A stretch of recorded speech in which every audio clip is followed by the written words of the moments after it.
Watch out. Friend of my husband? He was murdered, Mrs. McGuire.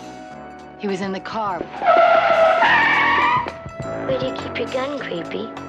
Or is it crawling? Are you crazy or something? Didn't you see that kid going across the street? Where you get the right to bum out of a crocodile box? Please, Bob, don't. They won't hurt me, Bob. Please, don't.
Hi, how you doing? Your father wants to see you.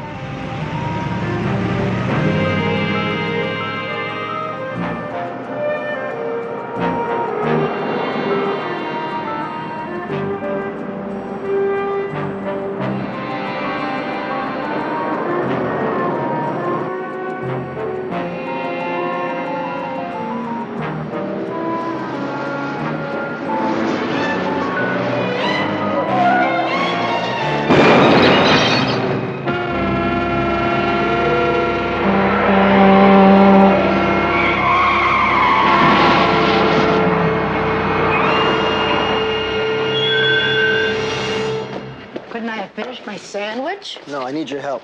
You're familiar with the Domino outfit? Of course. Lou Keeler. It's one of their leg men. Just got himself wasted. Uh-huh. We may just be able to pin a gang-style killing on somebody. I wish you luck. Yeah, well, the only witness is a little girl about 12 or 13. She was in the car when they nailed Keeler.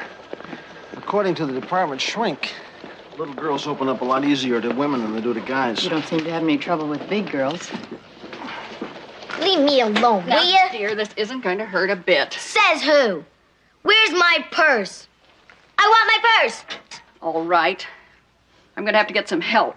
I want my purse. It's got 54 bucks in it. My life savings. And I want it. Miraculously, all the child suffered was temporary unconsciousness and a mild concussion.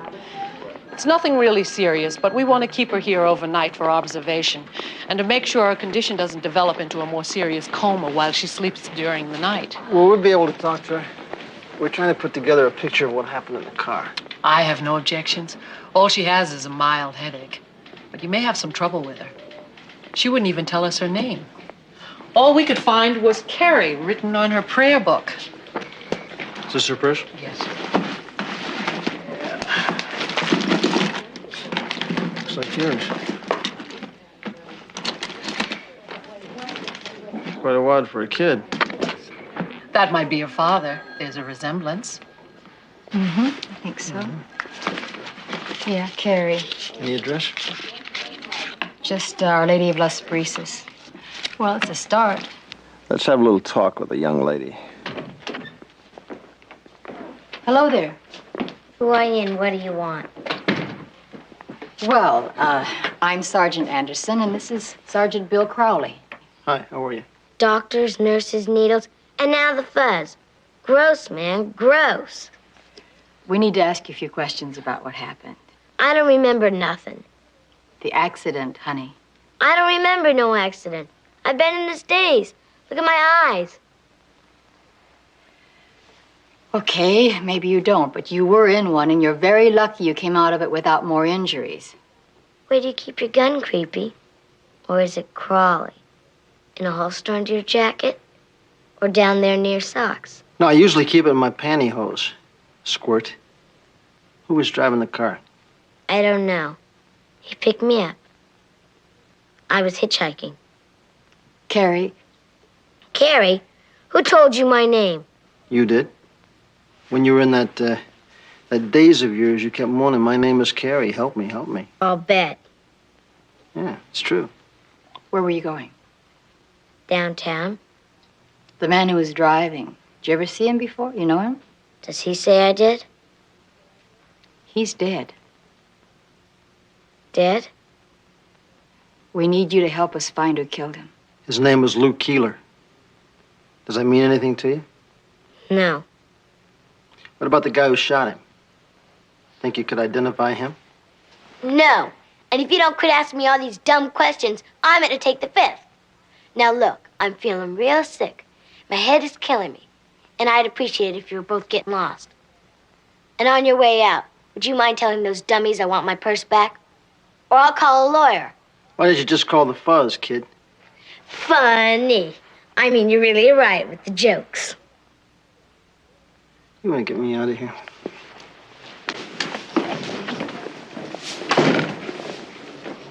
So this for, she's got a mouth on her. Well, she probably picked it up at school. What do you think? I think she's scared. So do I. Excuse me. She keeps asking for her purse. Any reason why she can't have it? Oh, I know. She's afraid we'll rip off her $54. I'll get it up to her. Okay, and listen, will you list her on your files as Leanne Crawley? That's in case anybody makes any inquiries. And if they do, call me right away, will you? Of course. Thank you.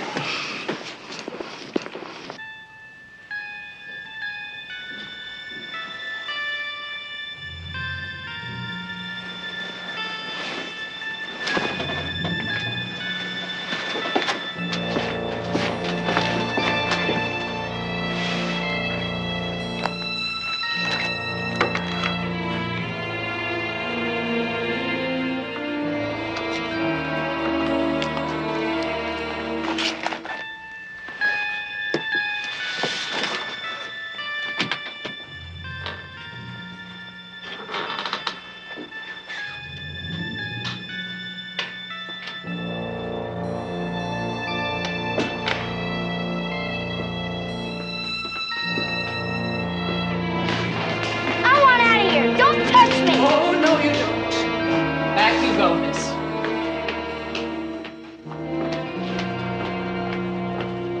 McGuire! You were supposed to get McGuire. So you off that bum Keeler. Why? I saw the kid. She got into the car. I thought it was her old man. Hey, from the back, I I can't don't want tell. to hear from the back. And that's another thing. Now she knows there's a contract out of McGuire. So does he. She's got to be in a hospital. You have any luck? No. Oh, I've got some real winners here. Winners, the whole damn bunch here. Look, Rudy, about McGuire. Why don't we just forget about it? Yeah. Forgive and forget. My grandmother I'd forgive, only she never skimmed me out of 20 grand. Oh, come on, Rudy. He collected a hell of a lot more than that for us over the years. You know how he is. He plays the horses, so he probably owed some shark a And he bundle. could have come to me and said, Rudy, I'm in trouble. I need a loan. But he didn't. He skimmed me, so I want him burned. Do you hear? Marco, Travis, you find him. Sorry about the interruption, Sergeant, but these old housekeepers, mine is Mrs. Ferguson, 96 years old. They've been around so long you'd think they were getting orders from the Vatican. Some policewomen are like that. Now, about Carrie. Her last name is McGuire.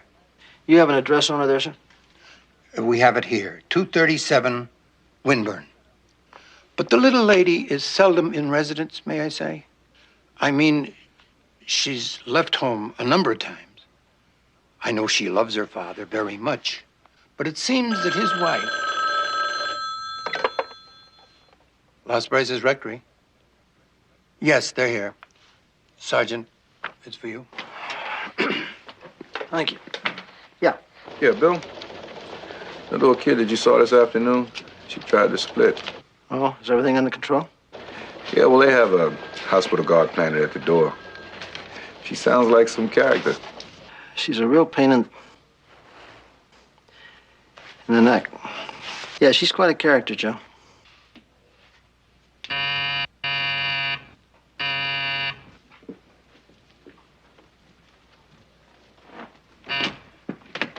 Mrs. McGuire, Yeah?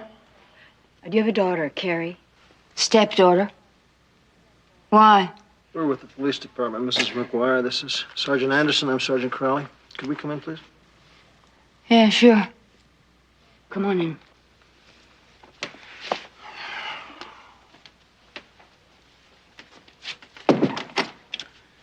She ran away again, is that it? I mean, that's all I know. She was in a car accident. She stole a car?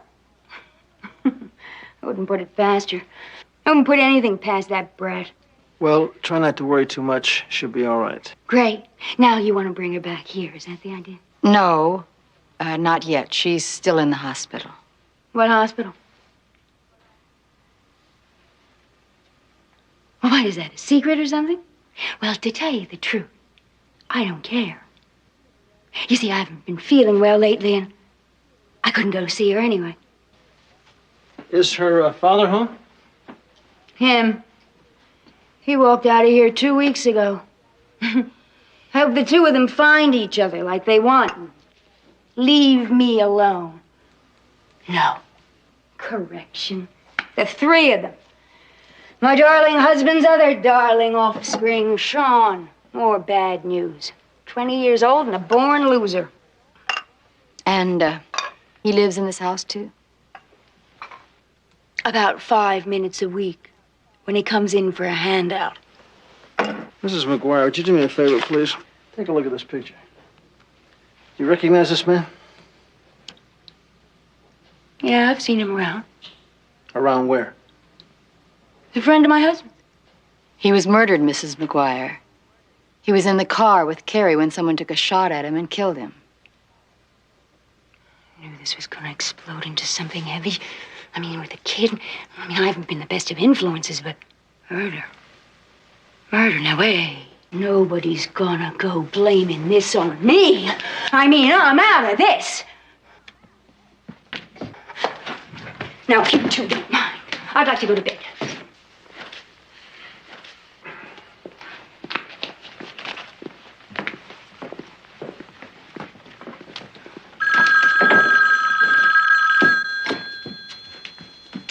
Yeah? It's Greg. How are you, Helen? Never been better. Carrie there? No, the cops who were here just said she was in a hospital. What hospital? Is she all right? They didn't say. All they told me was that your friend Keeler is dead. Helen, if she gets a hold of you, you tell her to get in touch with me. Here, I'll be at the Cheney Hotel over on 7th, under the name Wilson. You got that? Listen, whatever happens, you keep me out of this. Wilson.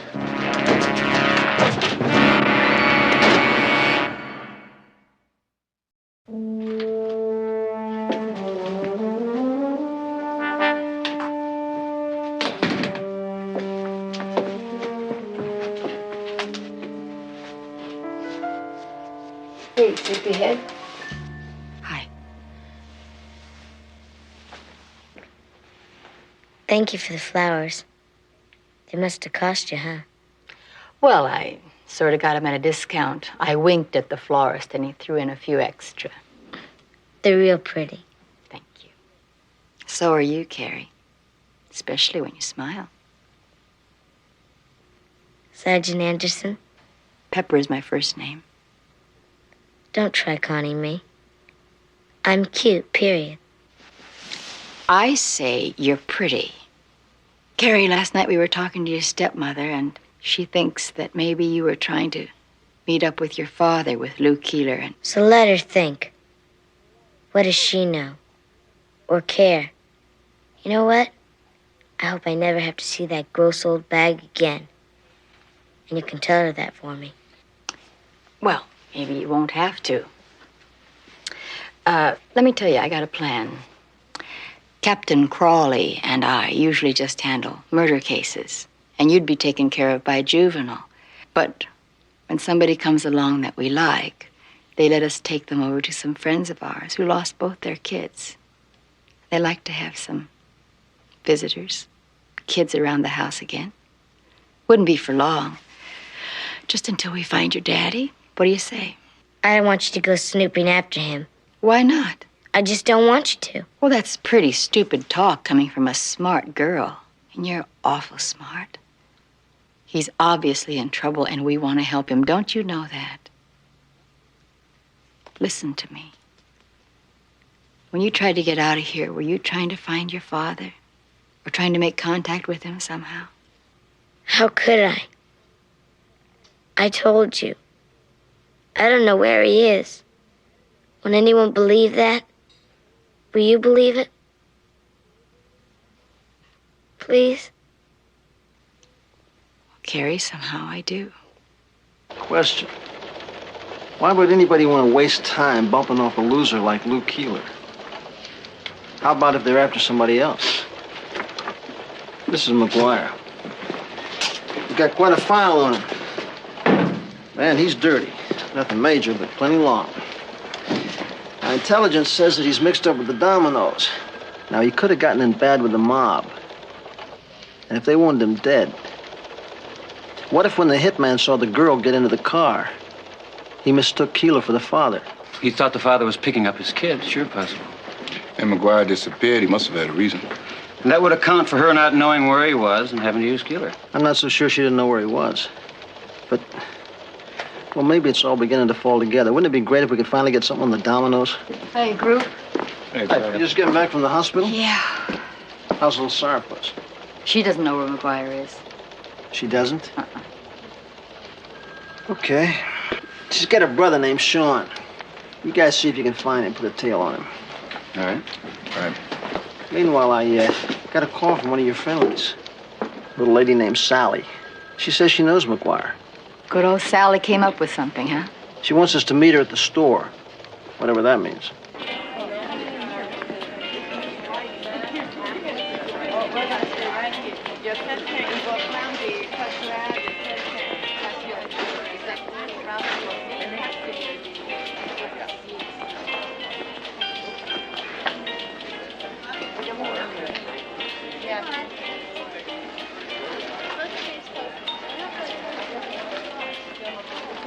Should go beautifully with my Italian eyes. Yeah, trouble is you'd never wear it.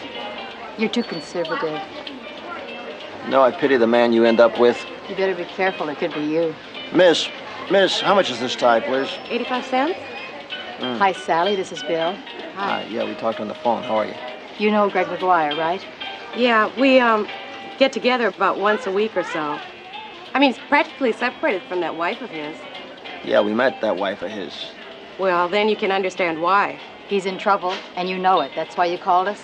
Yeah, word is out he's in bad trouble. Have you seen him in the last couple of days? No, Is there any chance he could have skipped town? I doubt it. His daughter's still around, right? Well, I know one thing. He'd never leave without her. Sally, you think you can come up with a location on him? Well, I can try. We'll take the tie. Pay her.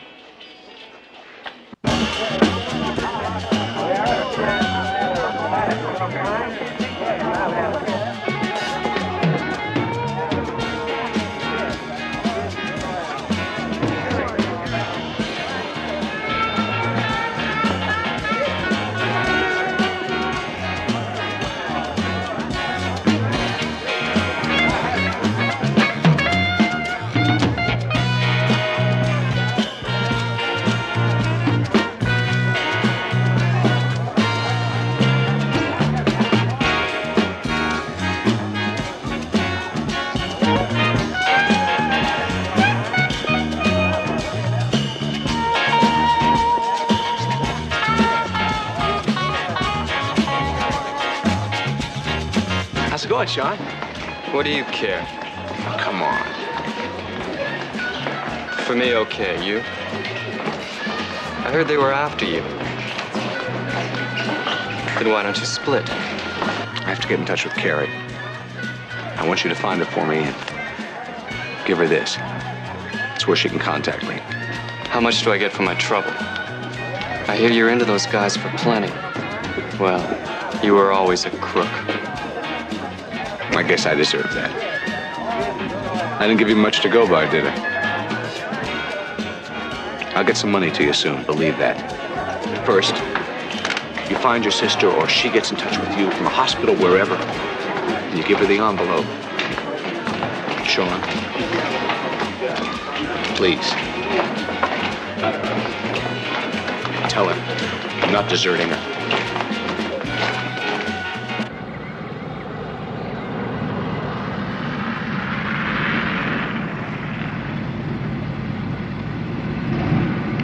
Oh, hi. Betty! Oh, hi. Hi, Carl. Hi, Betty. Hello. This must be the place. Sure hope it meets with your satisfaction. Hey, good to see you. Carrie, How are this you? is Mr. and Mrs. Novotny. This is Betty and Carl. Welcome, Carrie. Welcome, everybody. Welcome back. Something smells good. Oh, well, come on inside. not goulash. Everybody's. Is it goulash? Our favorite kind of goulash. Goulash? I thought that was something you wear in the snow. Just get in the house. Yeah, you keep eating it like Carrie, that. more That's how you're gonna look. Yeah, okay. I mean, yes, thank you. It's the best cake I ever had. Well, now that's the best compliment, because I made it myself. Now, peppers? Oh, no. Bill, no, Stop. please? Oh, please do. Where we live. No, don't give them any more. Hello. Come on, you get fat. Oh, yeah, just Well, and here's the tips for you. prune strudel at work. That's so the apple. Save the apple. I'm such a regular guy. Yep. Hi, Bill. This guy, Sean McGuire, we just located him at this discotheque on Romola. You want to pick him up for questioning? No, I want you to tail him. See who he meets, where he goes. Okay. Well, I don't know, Bill. They're wondering if we can stay and watch some television. Please, you want to? How about a game? Play post office sergeant? Only with kids over 21. Not bad, not bad. How about a little craps? Or some poker? She's kidding. It's a long way back. We better get going. Yes, it is really delicious. Oh, that you're gonna love, Carrie. Listen, Snake Eyes, now these are nice folks, and I want you to do exactly what they tell you understand? And don't go collecting any souvenirs. You're getting real hot with the jokes. Not nearly as hot as the seat of your pants is going to be. Oh, yes, and thanks. We really appreciate it. You know that. Oh, you're welcome. The doll, a little unusual, but a doll. Yeah. Yes, We she better is. get going. All right. Great dinner. Good. I wish you'd teach Pepper to cook. Oh, like that. come on. Hey, don't forget your doggy bag. Bye. All right, you behave yourself. Bye. Well, now. Well, now. I'll tell you what. I think we should go up right now and see your room, all right? I think you're going to like it. It's a bed with a great cover on it. I think you'll like it. Come on. Okay. Yes.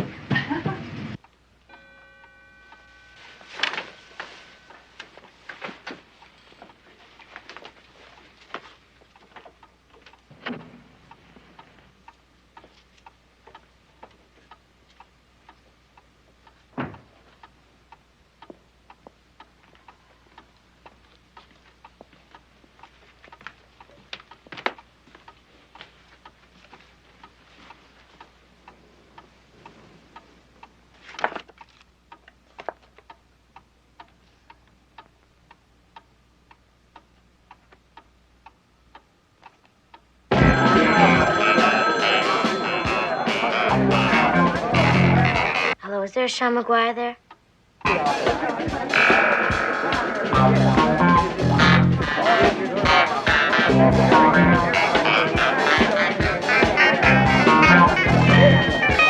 Yeah? Hello, dummy. It's Carrie.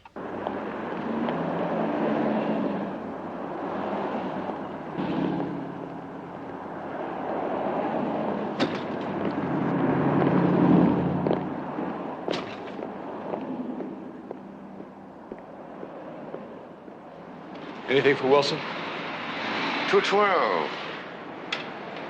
No mail, no messages.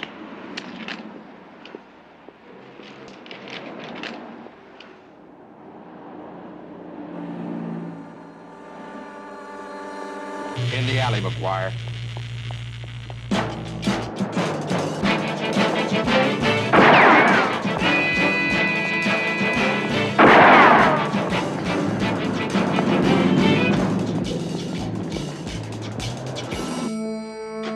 Carrie, it's time to get up. I'm going to fix some breakfast, and then you've got to get ready.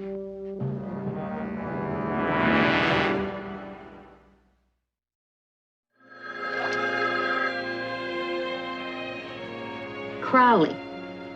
It's gotta be Crowley. The only one I know who can't sleep at this hour of the morning.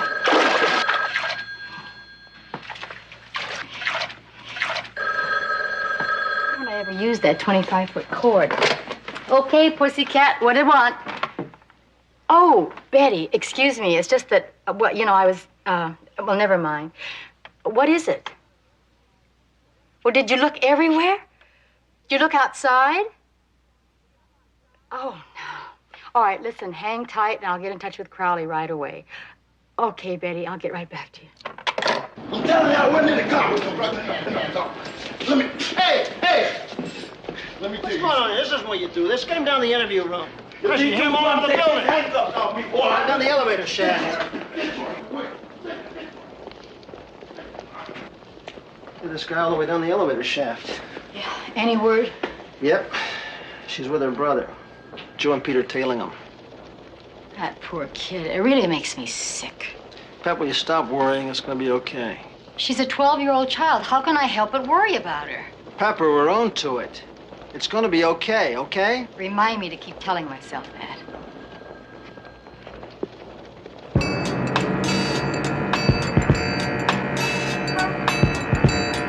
Saw Pop?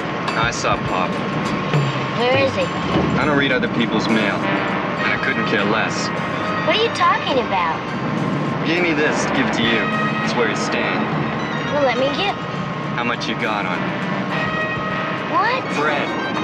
Trip like this, price of gas, I don't do it for nothing. Especially for that crumb. Here. How much? $54. It's all I got. That's all you got in your hand. How about what else is in the bag? Sean, here it is, and it's all I got. You better give me that envelope. Sean, I said you better give me that. What's that? What's that?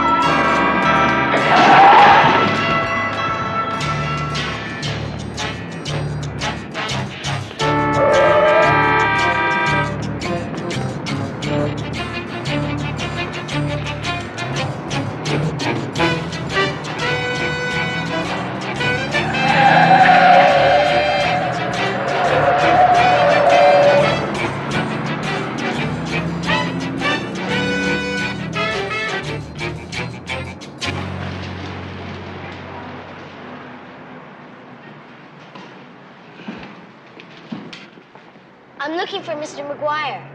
No one by that name here.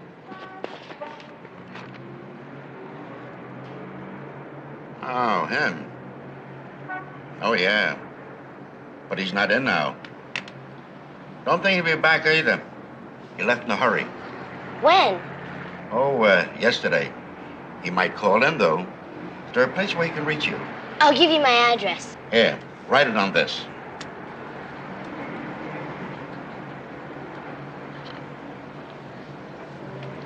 You won't forget?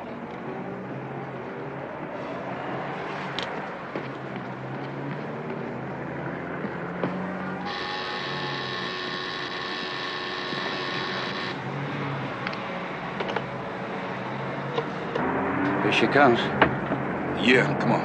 Let's see which way she's headed. I know which way she's headed.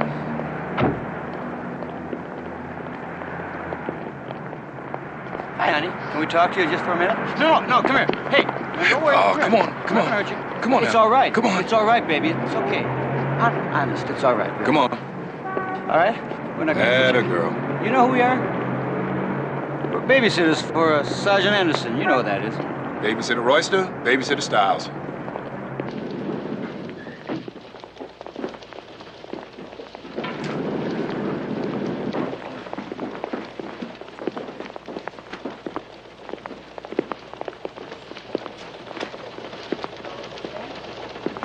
Did you find out anything else? Okay, good, Sally. Thanks. Welcome back, Carrie. That was my friendly about McGuire. Where is he? He called her. He's on his way to the flea market, probably to borrow some money. Oh, what are we gonna do with this friendly? Just leave her here. Come on, you come with me. Now, you're gonna listen. You're gonna listen good. You hear me? Your father is in a lot of trouble, and his best hope for survival is if he works with us. Work with you? And Rat and his friends? That's all you want him for. And then you'll bust him. You want a cold drink? No, I'll take some coffee. Sit over here. There's worse things than being busted, Carrie. Name one. Being killed. Suppose he does serve time. When it's over, he's free. Don't you want him to have that chance? Don't you want to live with your daddy? That's what they always tell you. When it's over. How long is when it's over? When it's over, you're finished. You're wrong, honey. And now you can tell me about Goldilocks and the Three Bears? Look, I know about cops.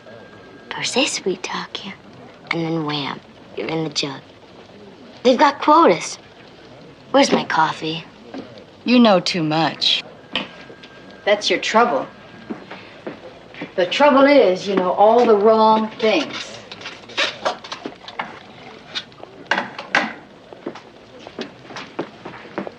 Trying to tell you something about your father, who you claim to love so much. Of course I love him. He's all I've got. Then why don't you help him? Or are you sweet-talking me? Okay, what do you want? First, some answers to some questions. What did you find out at the hotel? The Pop wasn't there. We know that. What else? That he might call in. I left a message. What was the message? That I was all right. Carrie, is there something you're supposed to tell your father or something he needs from you? I can't answer that. Why not? Give me a reason. I promise not to. Come on, Carrie. I promise. Who did you promise? God. I promised God in front of my father. Would you break a promise in front of God to your father? Would you? I don't know.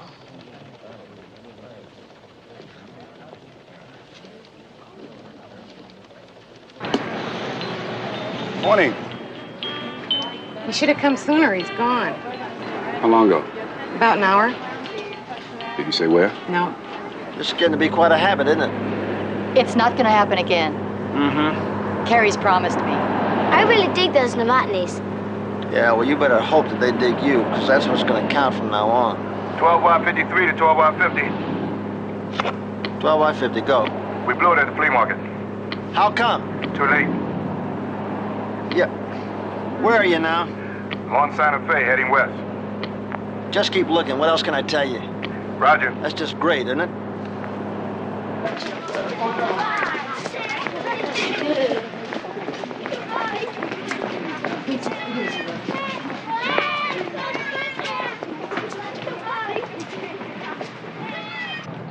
My daughter?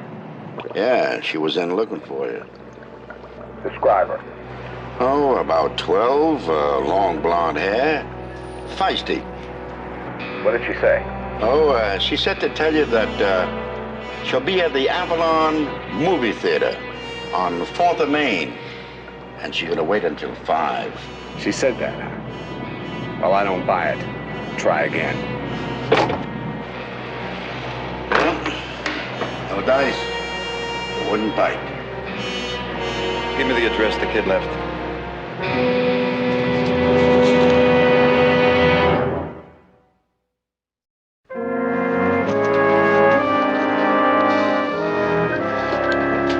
Bill.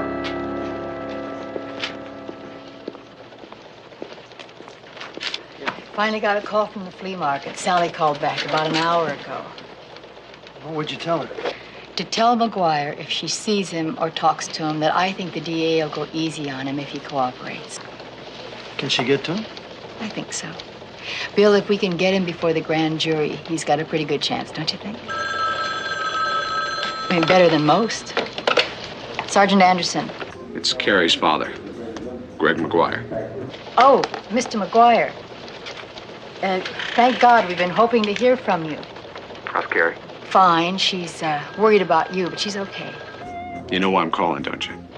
I can guess, but I'm not sure. I'm ready. I want to turn myself in. But I don't know how. I'm being tailed. I've shaken them for now, but I can't show again. Where are you now? On Alameda? Where on Alameda? Alameda and 7th. A saloon. Sinbad's Tavern. We're on our way.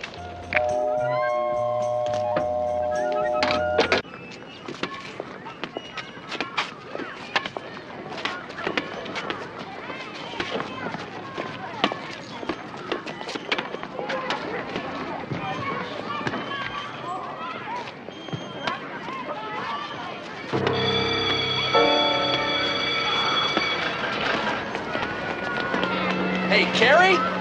Come here. Your father's out front. He wants to see you.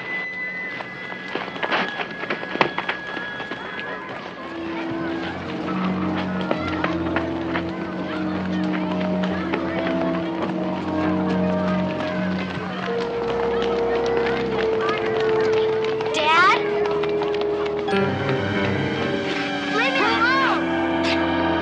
Leave me alone! Come on, get in here. Now be still. No, stop!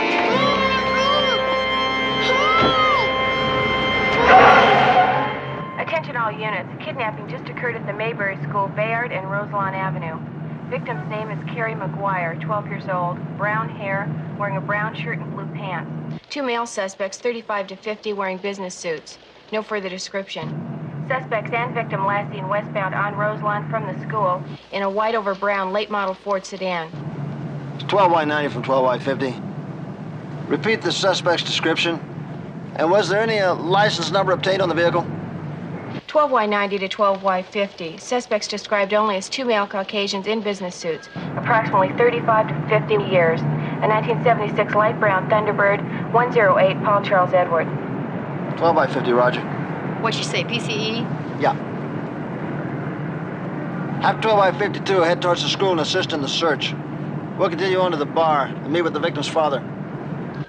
12Y52, 12Y50 requests you meet him at the Maybury School to assist in the search. All units in the vicinity, 12Y50 requests assistance in the search of a 1976 Thunderbird with 2 male Caucasians in the Point Dune Beach area. Rendezvous at the Maybury School for further instructions. Please clear TAP 1. Is that a copy, Air 1? This is Air 1, Roger, 90. All units respond code 3.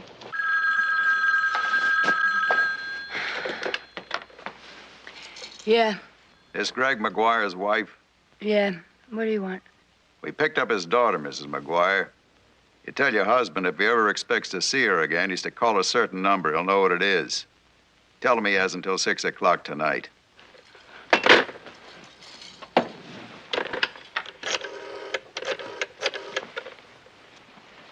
Yeah, give me the number of Cheney Hotel. We could get out and walk, only I don't know what to do with the car. I don't know where the traffic's coming from. Sorry, ma'am. He hasn't called him for a few days now. But would you know where to contact him? No, ma'am. Oh, sure. Well, if he comes in or calls, either one. Yeah. Sure. Yeah, I'll write it down. It should be around here, Bill. Wait a minute. Is that it? Yeah, That's it. That's it.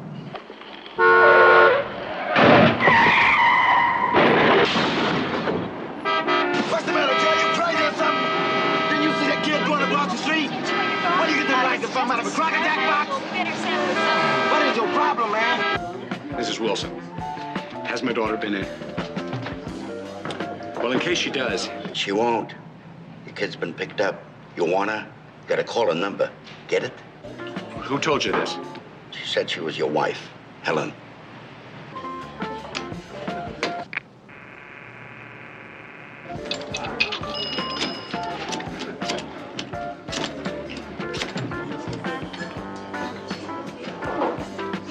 Where is she? The beach, north of Point Dune. She'll be there for an hour. I'll make her. And get this, McGuire. Any coppers show she's terminated. Bartender? We're looking for a guy named Greg McGuire. That's him. There he goes.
Police officer here shortly, but please, just try to relax.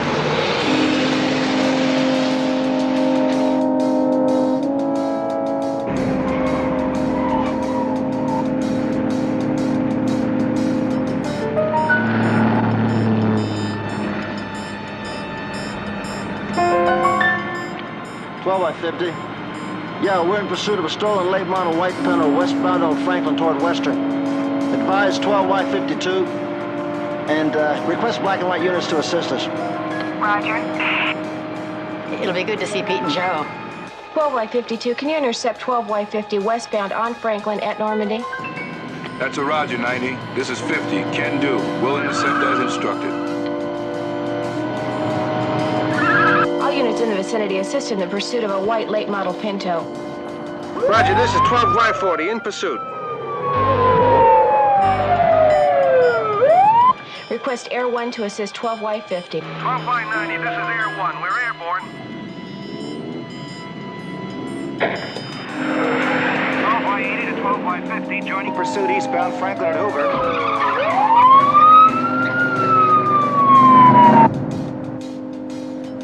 Somebody must have gotten word to him about Carrie.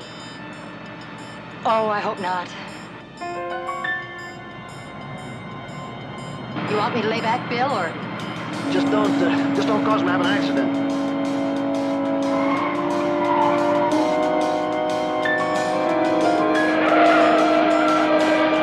.50, we're not turning northbound on Western. Looks like we're heading for the Hollywood Freeway.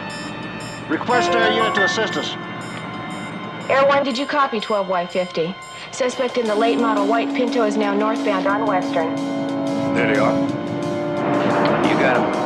Right behind you, Bill. Roger, Joe.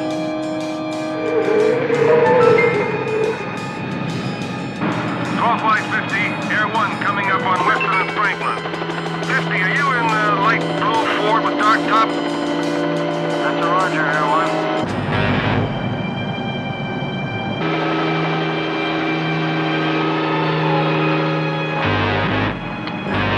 .50, we're still heading north on Western. Stolen vehicles turning onto the Hollywood Freeway outbound.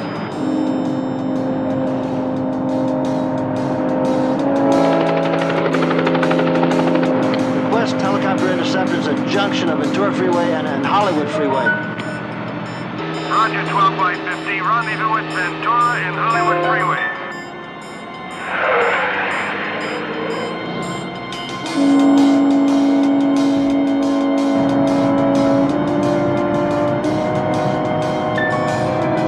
Y50, this is 12Y80, right behind green and white van entering Hollywood Freeway. Roger, 80. 12Y50, this is Air 1 reporting Hollywood and Ventura freeways. Think I got you coming up to the off-ramp. Roger, Air 1. Looks like we're not turning off the Hollywood Freeway at Mulholland.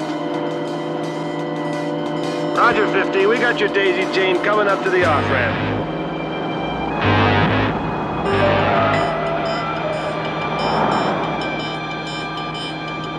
Air 1, we're turning west toward the beach. That's a Roger, 50. We're with you. You still with us, 80? Roger, 50.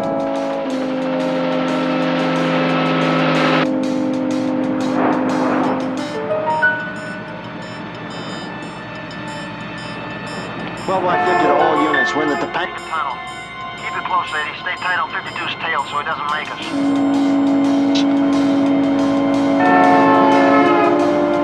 Looks like this Pinto may be getting a little hanky.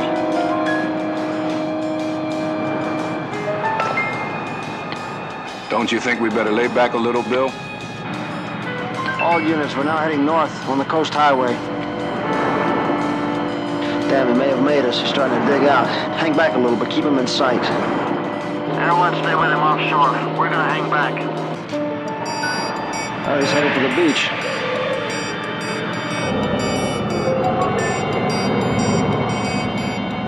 We've got them turning west toward the beach. Roger, Air 1. We're with them. They're dead ending.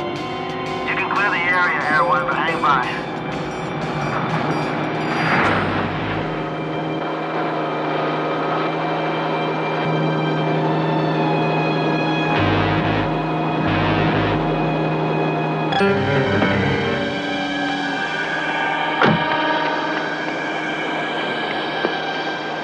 Is that him? Go back, Bob. Bob, please, go back. Go back. No, Bob, don't. Shut up! Please, Bob, go back.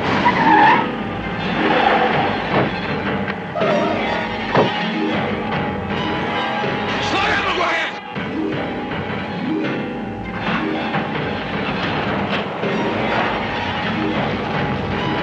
Please, Bob, don't. They won't hurt me, Bob. Please, don't. Go back, Bob. They'll hurt you.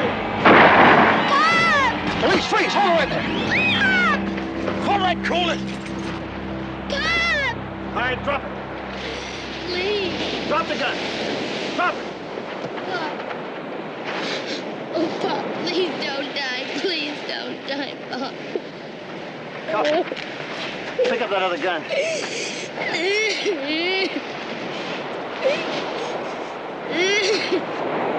Please, Bob.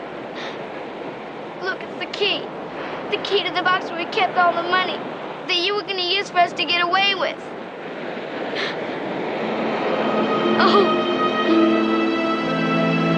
Oh, Bob.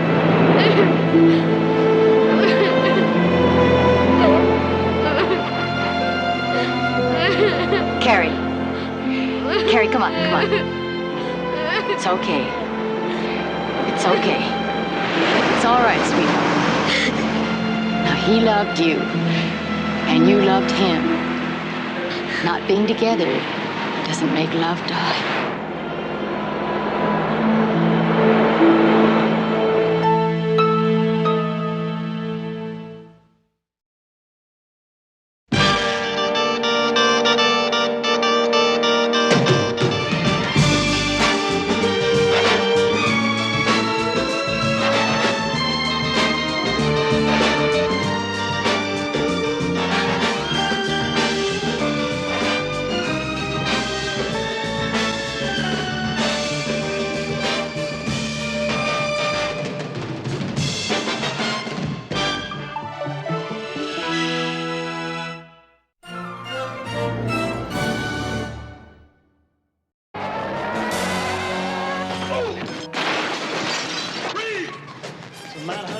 Yeah, one shot in the back of the head. It ain't pretty. Look like whoever did it used a .45. They'll assign a new parole officer right away to Hunter's parolees. I'll get you into the group. I go in as a parolee, right?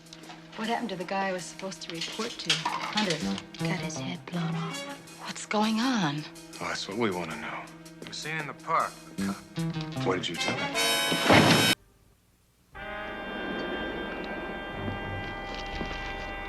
Anything else? One bottle of your best bourbon. Okay.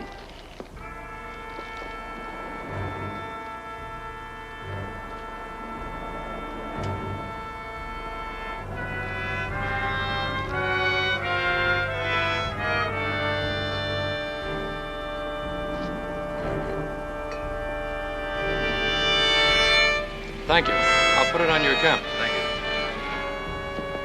You know what? What? I'll take these. I'm getting thirsty. I wonder whatever inspired that. If we get him tonight, I'll spring for a bottle of Chablis. How about the pretzels? You would, wouldn't you?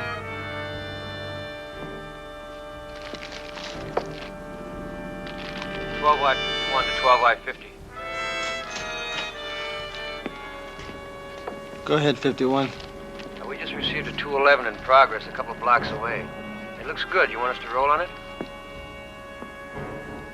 Yeah, go ahead. Well, there goes our backup. I hope it's not a decoy.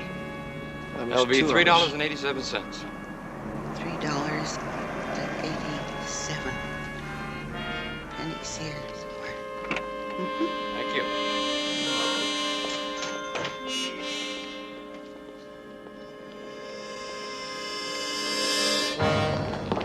Empty the register. Don't move, lady. Oh, dear. Empty the register. Police! We got a hostage, pig. Come on, let her go. Get out of here.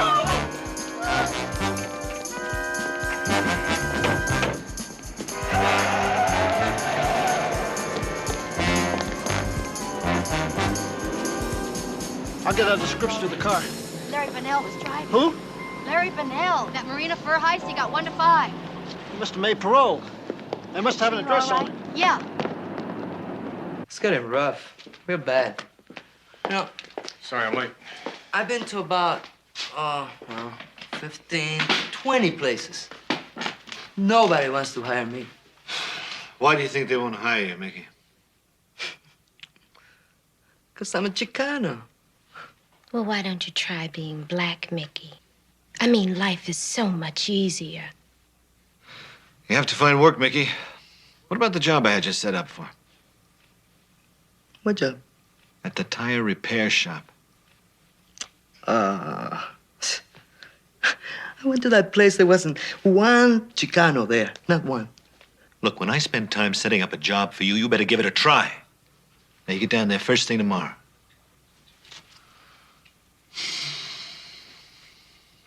Anyone have any problems I don't know about? What about you, Tony? This is your third session with the group. You haven't said a word yet.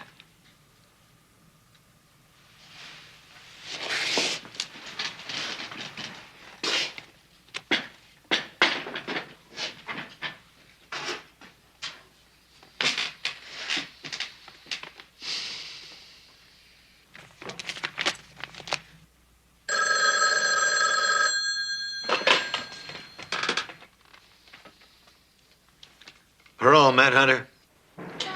Yeah, Matt, this is Bill Crowley. We met a couple of times. Sure, the one with the pretty blonde partner. Yeah, good memory. Listen, I just called the department. They told me that Larry Bennell was one of your parolees. Yeah, why? I got a make on him in an armed robbery. I need his address. I'd like to come along. Okay. Listen, well, I'll pick you up at Olympia and 3rd in 10 minutes. Make it 15. All right, you got it. I know this is going to burn your butts, but I have to cut the session short. Oh, too bad. See you all here next week. And Mickey, you call in tomorrow after you talk to Mr. McCarthy, the manager at the tire repair shop. Sure, I can do that.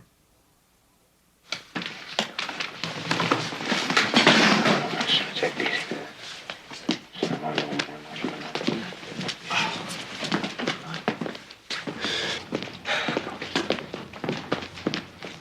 All right, what is it now, Maxine? Look, Matt, I just wish they'd pay me every week instead of twice a month at work. Are you eating regular? Well, 1.5 squares a day. Yeah. Here's a couple of bucks on No, Matt.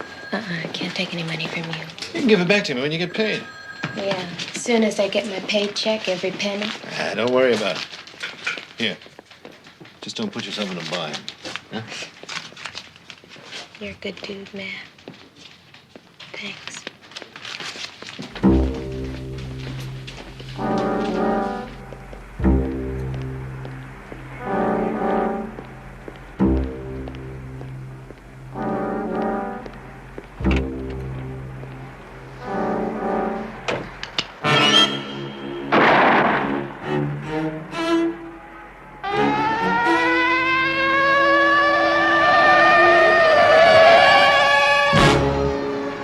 Yeah, it's 771 KYN, the license plate.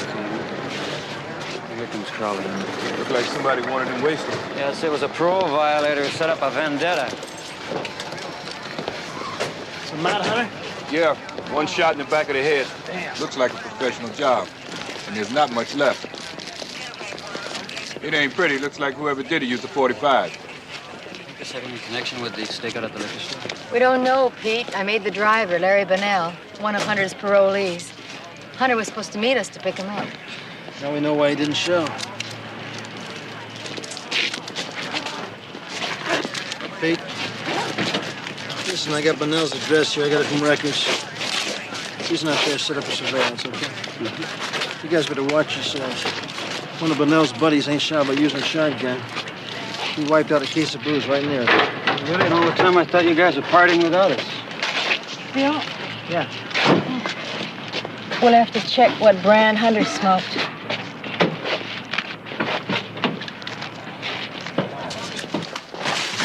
Dinner is served.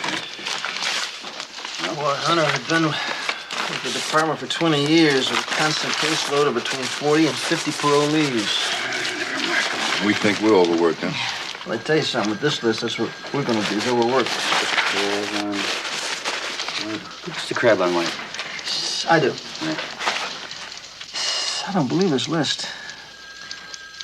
This is like a who's who in crime. There's over 1,000 names here. Gotta be. The computer ought to be able to eliminate a lot of them.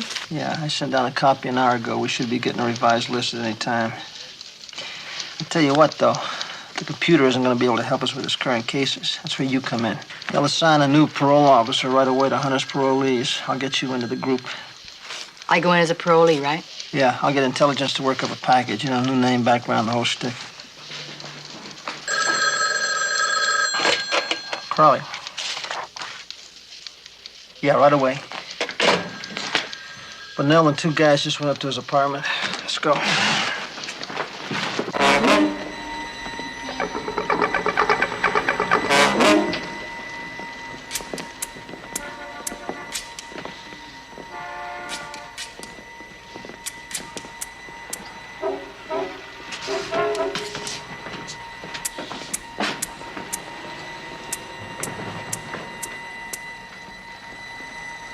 Hey, Louis. Yeah, babe. We ought to hit these guys tonight, huh? Not me. Why not? Not after that foul up the other night. Yeah, that's the point, big boy. They won't be expecting us. We walked into the setup because they were expecting us.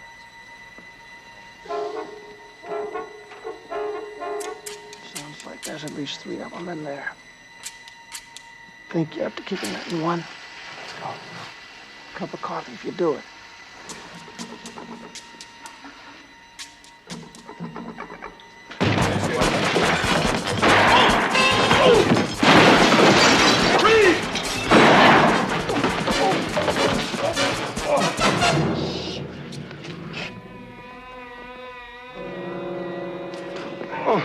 Hey, take it easy.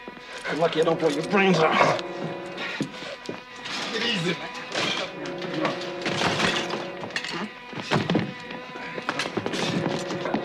See if you can find that 45. Hey. Here's the search warrant.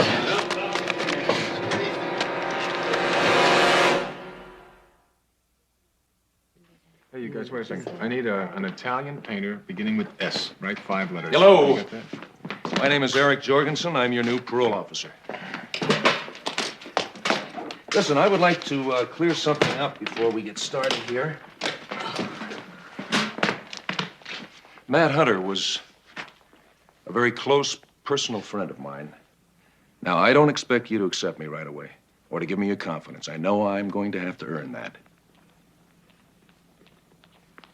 Okay? Good. What I'd like to do now is if we could all go around in a circle and introduce ourselves, I could maybe put a face with a name here. Why don't we start with you? Paul, Monarch. Paul Monarch. Good. Harvey Gruber. Harvey? All right. Mickey Sanchez. Mickey Sanchez.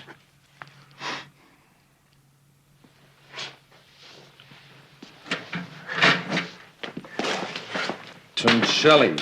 Tony, right?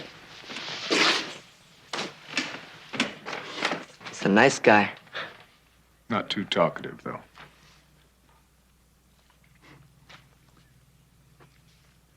Maxine Fuller. Maxine. Thank you. Okay, we've got a few people that are a little late tonight, but I'd like to tell you that I may work a little differently than... Mickey! Hey, what's up, baby? How you doing? Hey, Jess. How you been? Good. Good. Yeah, everything's all right? Excuse me, I'm Claudia Mason, Mr. Hunter. I'm from out of town. Right, I got the papers on your transfer this morning, Chloe. Listen, by the way, my name is Eric Jorgensen. It isn't Hunter, but I am your P.O. Well, one PO is the same as another. Should I sit down? Please do. Sit down. Jed Smith. Right. Jed T. Smith. JT. What's the T? What's the T for? Terrific. Okay. Okay. Now, what I would like to do is to familiarize myself with what's going down with you right now. So, does anybody have a problem? Does anybody not have a problem? Yeah, I got a problem. Good. I've been out of the joint now for about 3 months, and I ain't been able to, adjust. Well, in what way, Harvey? I ain't been able to hit it off with the broad. I ain't even met any. Have you thought of joining a social club? Bowling league? Look at me. I mean, if you were abroad, would you go out with me? Why don't you find yourself a pro? Yeah. Mr. Jorgensen, could you set me up with a pro? Prostitution is against the law, Harvey. I couldn't do that. But you're my PO. You're supposed to help me work out my problems. Look, I've got to fill out a monthly report. Now, how would that look on the monthly report? I pimp for Harvey Gruber?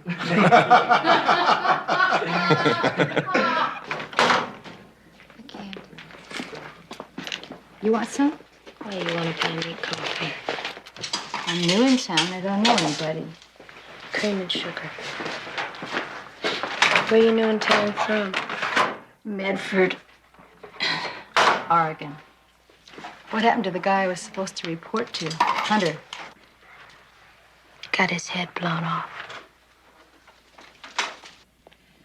Well, I guess with a PO, a lot of guys have reasons. No, not with Hunter. He was a good dude and straight. I mean, he helped his people. And if I thought any of these guys had anything to do with it, wow, I'd go to the cops. Never thought I'd say that. You think it's possible any of them did it? A week or so ago, he told me that somebody around here was into something, but he never told me who it was. Hey, what are you writing, a paper? I wouldn't mind finding out who to stay away from. But the trouble is the last thing I need. What I need is a room. You know of any? Hey, look, where I live, they got, a few rooms. I'll give you the address. You go over, you look, you like it, you get one. Break's over. Come on. Thanks for the coffee. Unless that's your limit, I'll buy you another one after the session's over.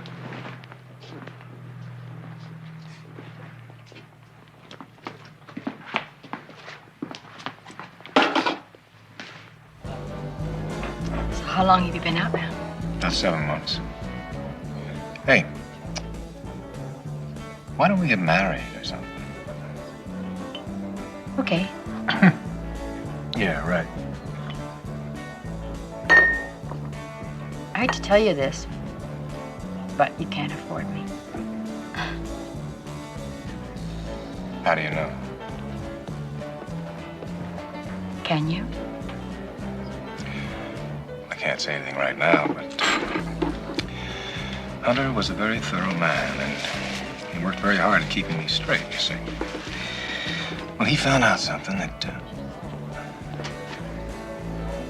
it doesn't matter.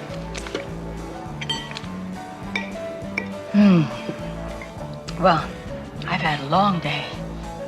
I got in at 6:30 this morning. Still have to get settled. I got a room at the boarding house where Maxine stays. Oh, that's a shame. You could have stayed at my place. Call me at Maxine's when you think you can afford me.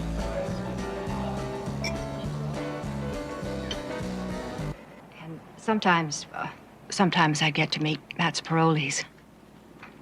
There were times I'd have to get a meal on the table, and any time during the night, for the kind of person you wouldn't expect to find in this house. But I didn't mind.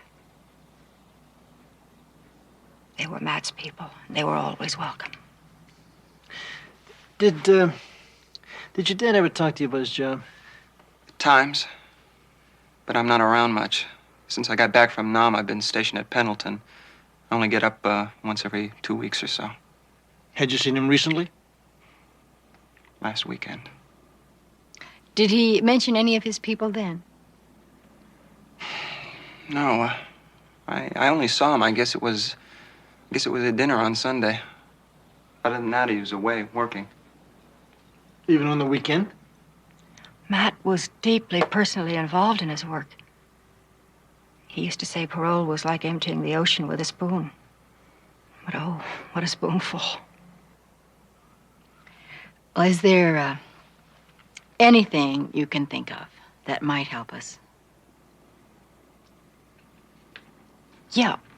About 2 days before he was, Matt was very concerned that one of his people was into something.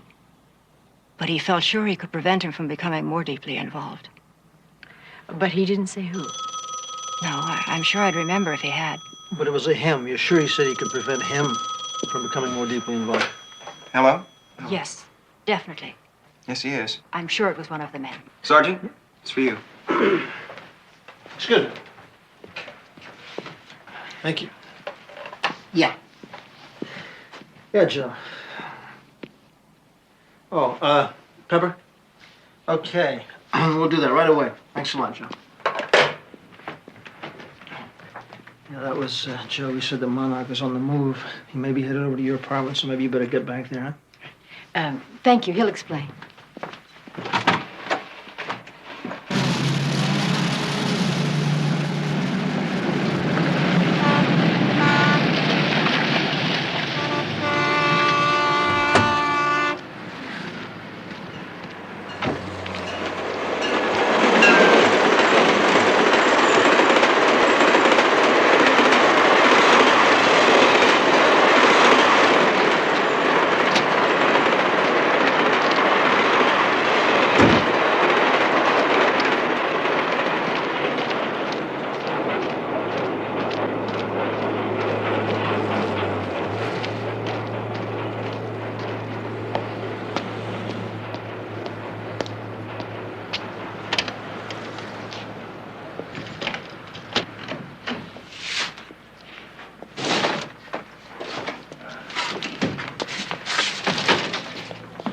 Hey, Paul, what kept you? We've been waiting here for 2 hours. Well, that's tough. I figured I'd pick this stuff up out of town. Here, give me a hand with this big one. Forget it. I got a bad back. Oh, thanks a lot.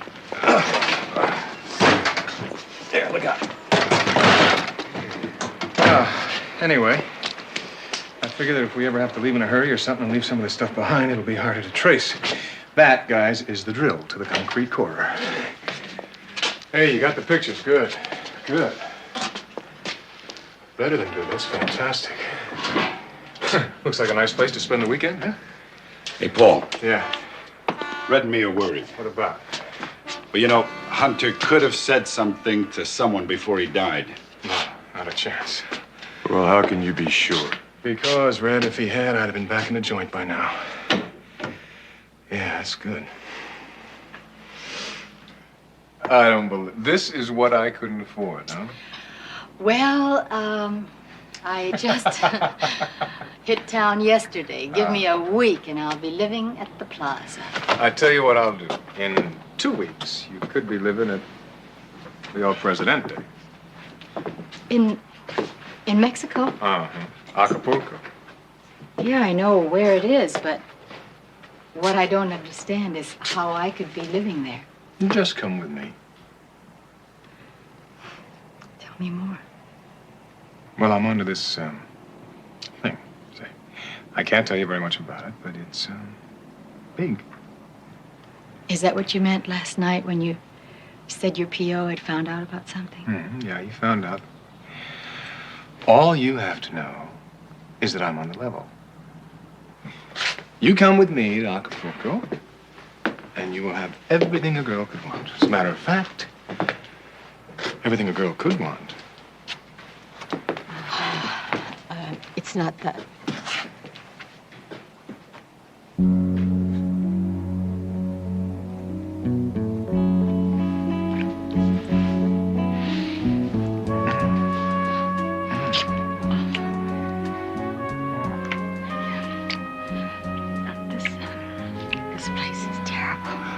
Well, then let's split. I can't right now. I tell you what, Jorgensen called. He's coming to pick me up for an interview. But why don't you call me tonight, and maybe we can work something out, okay? I sure hope so. Bye, Paul.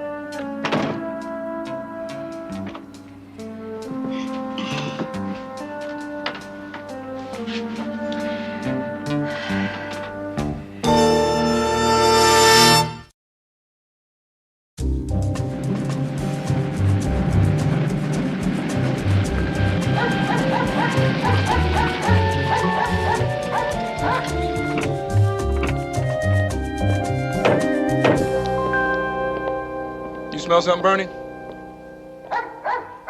Smells like it's coming from behind there.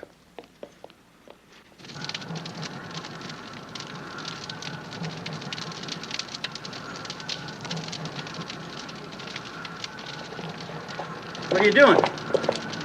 We're investigators working with Sergeant Crowley. What are you doing? My father's things from work. Gifts from parolees, notes and papers.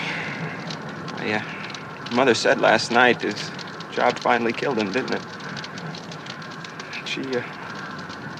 She wanted these things. She wanted me to get rid of them. You didn't get rid of any of his records, did you? Yeah, I did. Why? Well, we went through the papers at his office. Thought maybe he might have some notes. Someone around the house to help us, you know. Sorry, I wasn't thinking. This stuff was bothering my mother.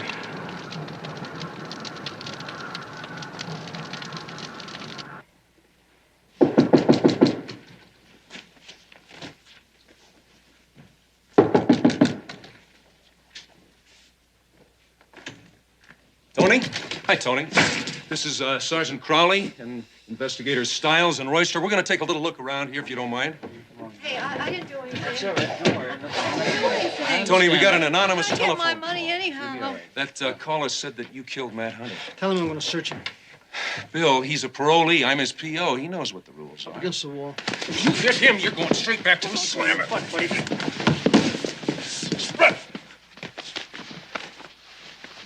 Hey, Bill, look what Santa Claus found. I'm quite sure it's the right caliber.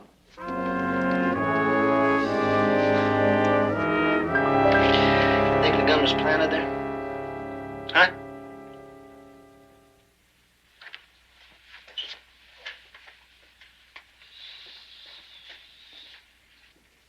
He hasn't answered a single question. No, nothing.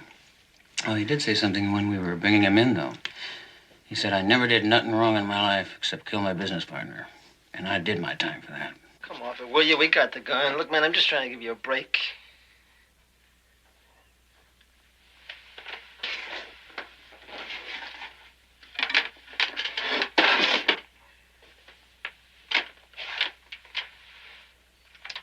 Okay, buddy. As far as I'm concerned, you can ride this beef alone. Cold beer, Oh, tortillas, ocean breezes. tacos. Tacos. Promise you buy me some tacos? I promise, because we're all set. We leave for Acapulco, 8 o'clock Sunday. I wish you could tell me what's going on. Can't do it. But listen, I don't have anything planned. I You know this. have never pressed you. Don't press me. Besides, if anything were ever to go wrong, it's just better you don't know. You're asking me to break parole. You know, I have a right to know what I'm getting into. Trust me. Well, that's double-edged. How about you trusting me? All right, look. I am trusting you with the tickets. That's as far as I can go right now. I will pick you up on Sunday around 6. Oh, and I won't be able to see you between now and then. Today's Thursday. Yeah, I know, but there's a lot of last-minute stuff I have to do, and I'm going to be kind of tied up between Friday and Sunday. And I'd appreciate it if you just don't ask any more questions now, okay? Okay. Now I gotta go. Sunday.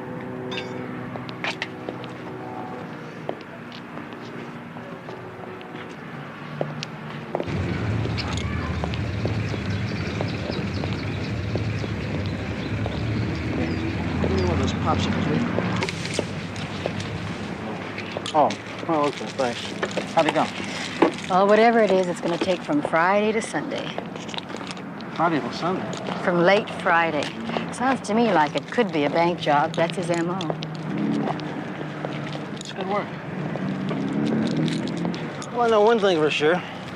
He'll never get to use those tickets to Mexico. Aside from the fact that he's a crook, he seems like a very nice guy. Yeah, don't they all? Well, right now, he's my #1 choice for having knocked off Hunter. Oh, I got the lamp pottery back. Yeah? And that cigarette butt that you found in Hunter's car was not his brand. What about Trincelli? No motive. Yeah, but he's I know the he's one an that's... uptight guy, but there's no motive. He hates everybody, not just Hunter. You put him back out on the street. Well, then, whoever planted the gun in his place had to know Hunter's caseload. You keep thinking like that, one of these days you'll be able to make detective. Oh, I'd miss you too much. Well, I'm going to notify Division to increase surveillance on all banks over the weekend. Keep in touch, man. Watch yourself.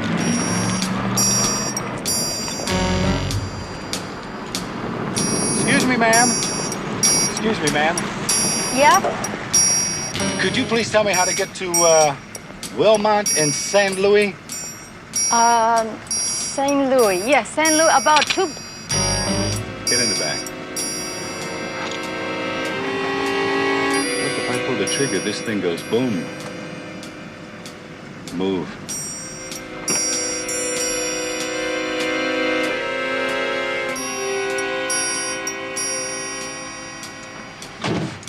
Put this over your eyes. This one goes boom, too.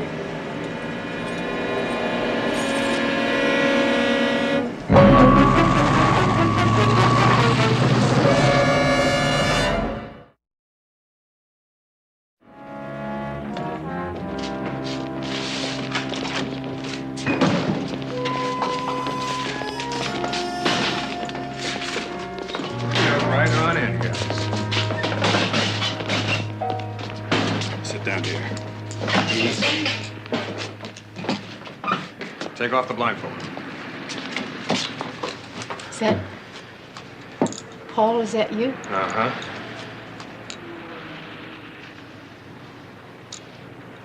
What's going on? Well, that's what we want to know. He was seen in the park, the cop. Crowley. Bill Crowley. I recognized him. Yeah. Yeah, Crowley. That's what he said his name was. Well, what were you doing with him? I was explaining my relationship with you. What's that supposed to mean? Parolees aren't supposed to associate with each other. Someone reported seeing us together. He wanted to know why. What did you tell him? I told him we had a thing going. He even suggested I was hustling. What else? Nothing else. I don't know anything else. I sure didn't tell him I was planning on jumping parole. What did you find in her purse? Their airline tickets to Mexico. Social Security card. A library card. Medford, Oregon. They used bus tickets from there to here, and the usual junk. Well, what do you guys think? I think she's telling the truth. Besides, the only other thing would be to waste her, and we sure don't want a murder rap hanging over our heads. I think that means you can relax. We had to be careful. I guess I understand. Okay, now what? Now I take you back. Put on your blindfold. What for? Like I said, I'm careful.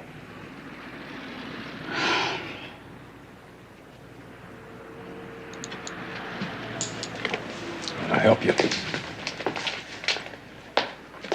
Hell of a way to see Mexico. That's the last address you got on it.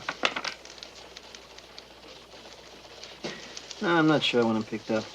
I'll let you know. Hey, listen, are we squared away on that extra bank surveillance for whatever weekend we need it? We are. Good. Okay. Well, you were right. The one that knew me was Red Morgan. I didn't even know he was back in town. How you doing with the other one? Nothing so far. You know, Bill, we're no closer to Hunter's killer than when we started. They didn't do it. When did you say that? Something Morgan said. They didn't want to kill me because they didn't want a murder rap hanging over them. Which could mean that they don't have one now, right? Mm-hmm. Give me a shot right here, will you? Okay. You know, Pep, we worked some tough cases where nothing added up, but this one's begun to drive me up a wall. You weren't so cheap you'd go out and get a massage. With my luck, I'd probably get arrested. Yeah, Crowley. Thanks. How does this add up to you? Maxine Fuller just got beaten up by Tony Tuncelli. He put her in the hospital. Dr. Mansfield. Dr. Mansfield.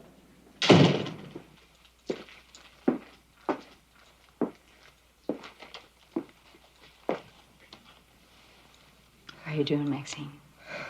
Not too good, Claudia.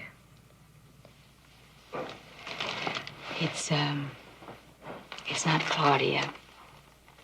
I'm an undercover policewoman. My name is Pepper Anderson. I already told the cops everything I know. I know that. I came to see you. But if you don't want me to stay, I understand.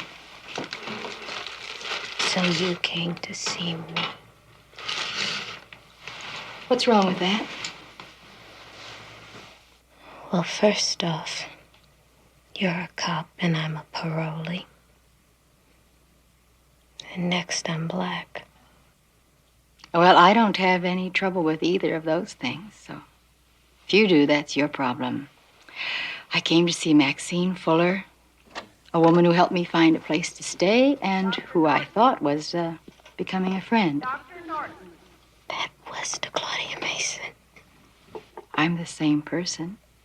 Name doesn't change me.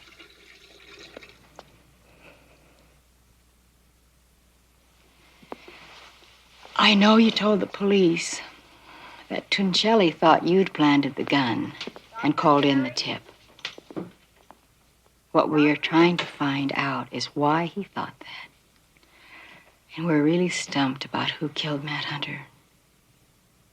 And he was your friend. I didn't even know him.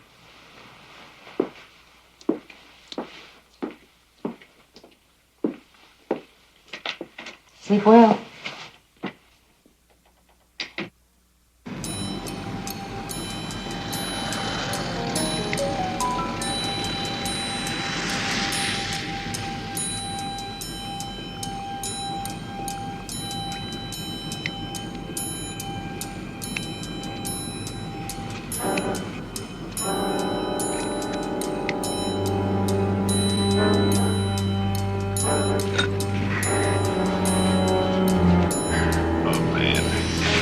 Right where you said it would be. Listen, Mike.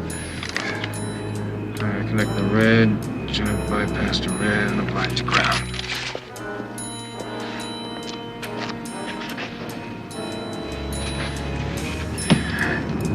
Truck is where we planned. Good. I'll get the door. Okay.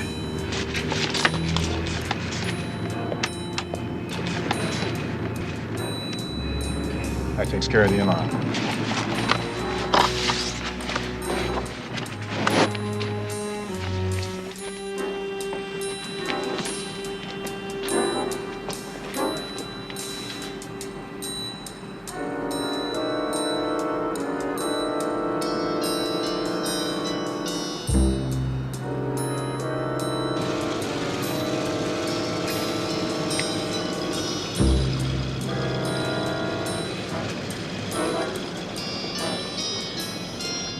Hit the switch.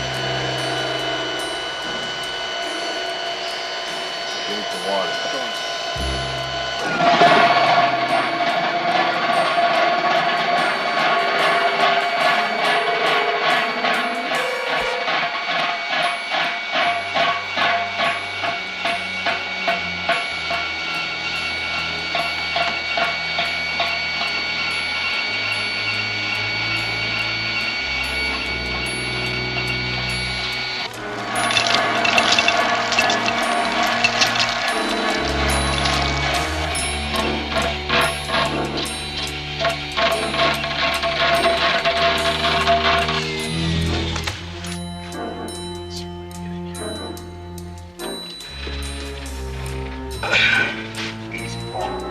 right leg.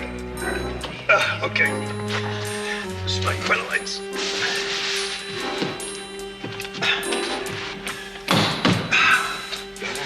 Yeah, give me a push. Okay, I got it.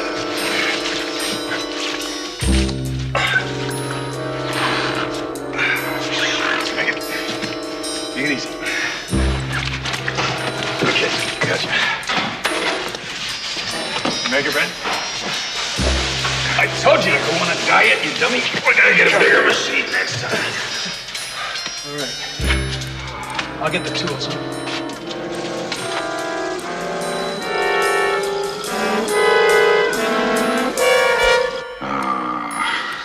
That's beautiful.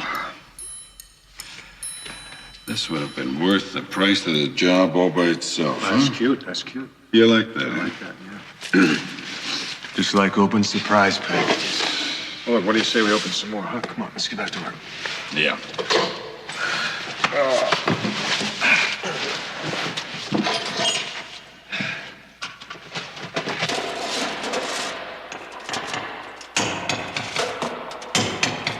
Well, Pep, at least we'll know in a couple hours when they come to pick you up how they spent the weekend.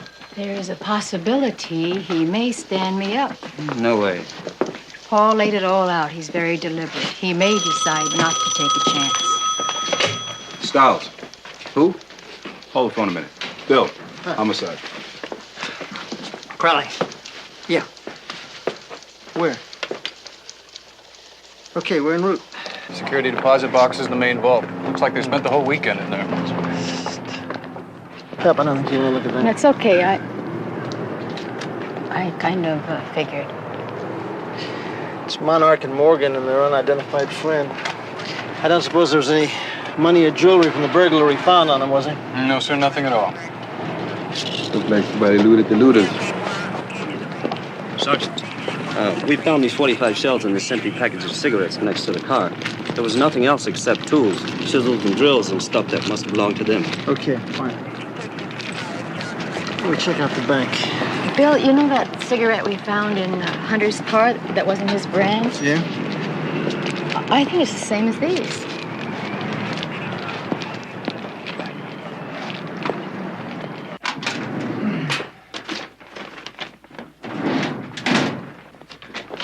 Okay, Larry, thanks. That's definitely the same brand. Let me see that a second.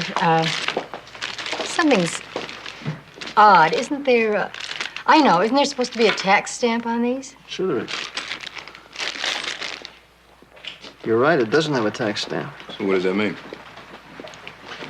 It means it was bought at a free port. Or a military base. Exactly. He didn't say what time he'd be back. I see. Well, what time did he leave? Do you know that? Oh, about 3 o'clock. What's this all about, Sergeant? What was the relationship between your son and your husband? What's the purpose of all these questions? Hello, Matt. Hi. What's happening? They want to know what the feeling was between you and your father. Excuse me, Mrs. Hunter, do you smoke? No, I don't. Then may we assume that this is your son's brand? Matt, we have to ask you some questions. First, I have to apprise you of your rights. Yeah, sure. Just let me get rid of these.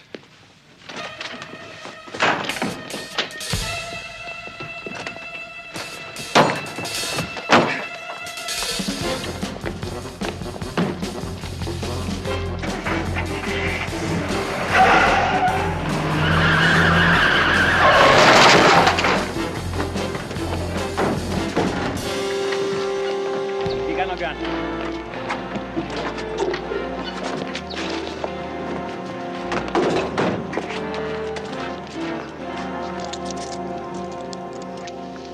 And that's when you decided to kill your father. I don't know how my father found out about it, but he did. That Monarch was planning a robbery. But he told me about it and said he'd have to either talk him out of it or bust him. Anyway, I saw a way of letting Monarch and his buddies do all the work and cashing in on it. You know, there was over 2.5 million. And you just followed Monarch around, huh? That's right. I hung around the bank until they came out. They really did a good job. Patrol car passed by 3 times, never caught on.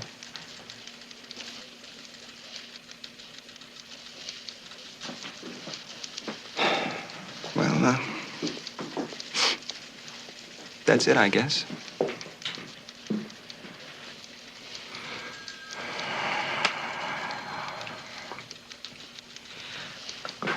When do you want to get that typed up for us, please? Thank you. That's your mother's here. She asked if she could talk to you. You don't have to if you don't want to. It's okay. Mrs. Hunter, you want to come in, please?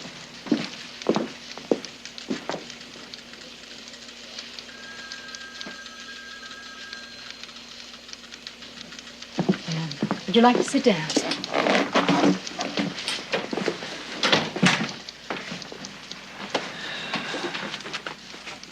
May I talk to him alone, please? Yes, I'll have to handcuff him. Is that necessary? It's a regulation that there's no policeman in the room with it. We can stay. It's okay, Mom.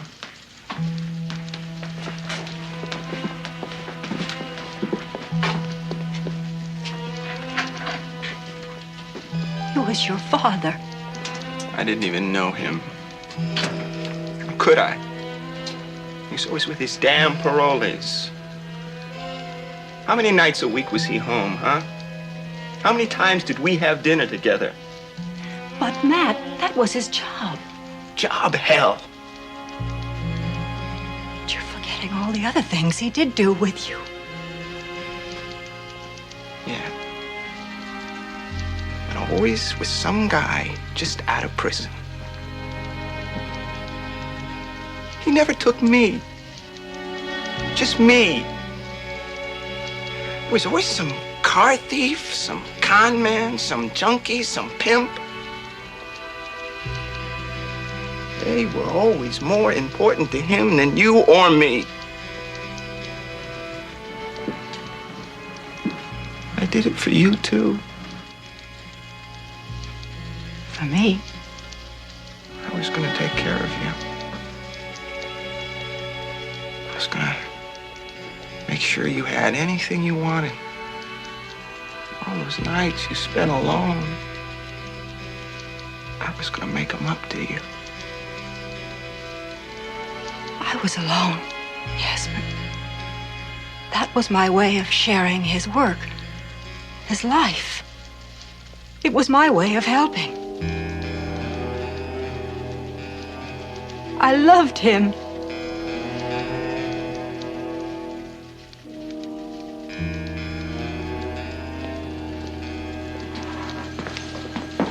Bobby, do you have that file on Burger? That's it. Thank you. Hi. Maxine, hi, come on in. Sit down. How do you feel? Oh, just about the way I look. I just wanted you to know that tomorrow is the day for the interview you set up for me. Oh, that. Pepper, with my record, do you really think that I could work for parole? The first time I talked to you, you said that you'd go to the police if you thought one of the others had killed Matt Hunter. Yeah, that's the way I felt. That showed me that you knew we weren't all bad, that people could come to us. And you certainly know the needs of a parolee, because you've been there. I think they'll take you. Well, I don't know how all of this is gonna work out, but at least I don't have that other problem anymore. What's that? You being a cop in white. Now, wasn't that silly? All right. It hurts when you smile. Yeah. Hi, fellas. Hey, for that beer? This is Maxine. Bill, Charlie. Hello, Maxine. How are you? Hi. She's crossing over to our side of the street. Well, if she's crossing over to our side of the street, she'll have to eat the food at Vinny's. Oh, You're not so young from a test. Are you in trouble? Finish it on the other side, I think.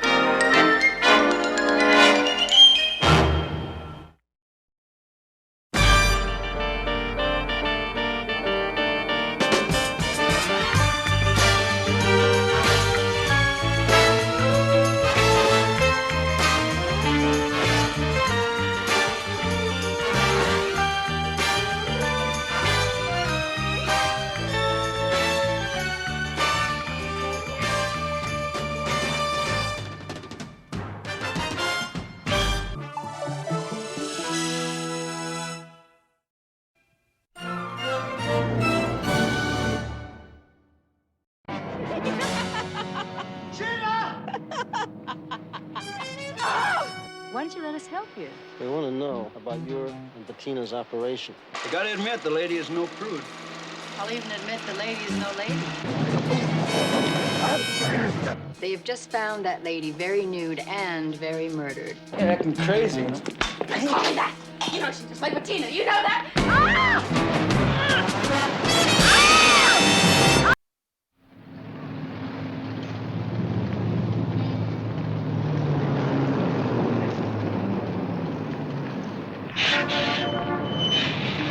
He's still on the west side of the street. I've got him. I'm across the street. What do you think? This the day for the money pass? Why else would he leave the office in the middle of the afternoon all alone? Hey, Joe, you still with us? I'm holding home, but the traffic's getting heavy. Dump the car. Get in front of it.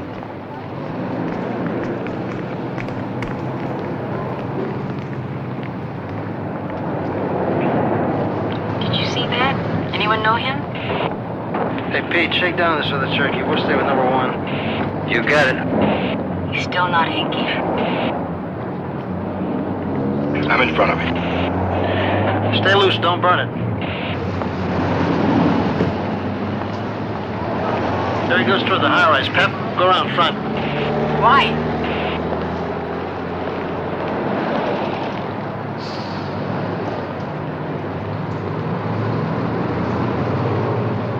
Joe, he just made contact with some guy. Gray suit, about 6'2", gray hair, brown shoes. Let's give the guy a light. He just handed him, I think, the matchbook. The guy's coming out. Shake him down.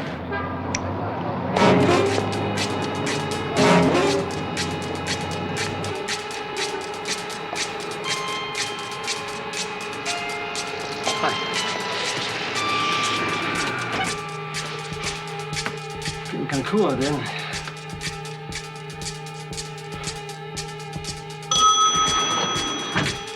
Have a nice day.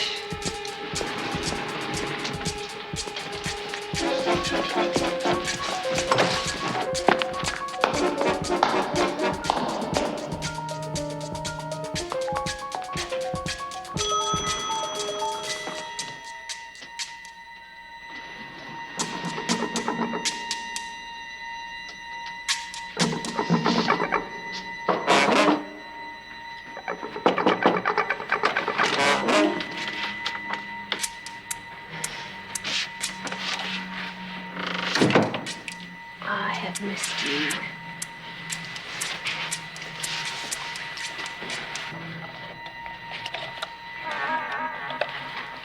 Our pigeon's in the coop.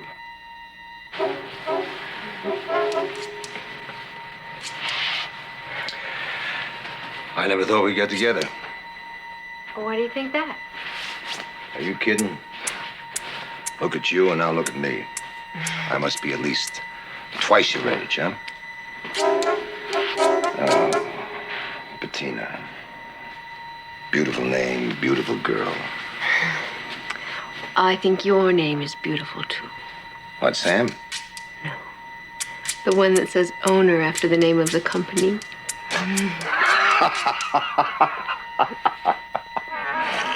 How does it look, Bill?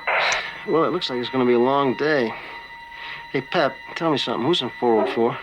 Miss Bettina Moore. I think Sam just blew my whole image of him as a devout family man. Well, that's the trouble. Idols, they never last. I think that's a wrap for today. We're not getting anywhere. Ooh. Besides looks, you got brains. You know something? If you wanted one of those muscle types cats, you know, one of those beach boys, you could hang around a gym and smell sweat, but... But if I want nice things, stick with Sam. Right.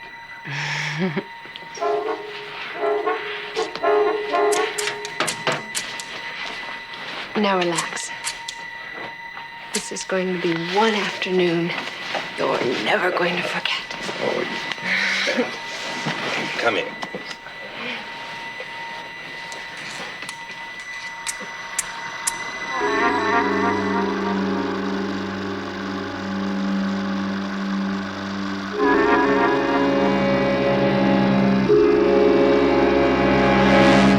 Moore. Who's Bettina Moore?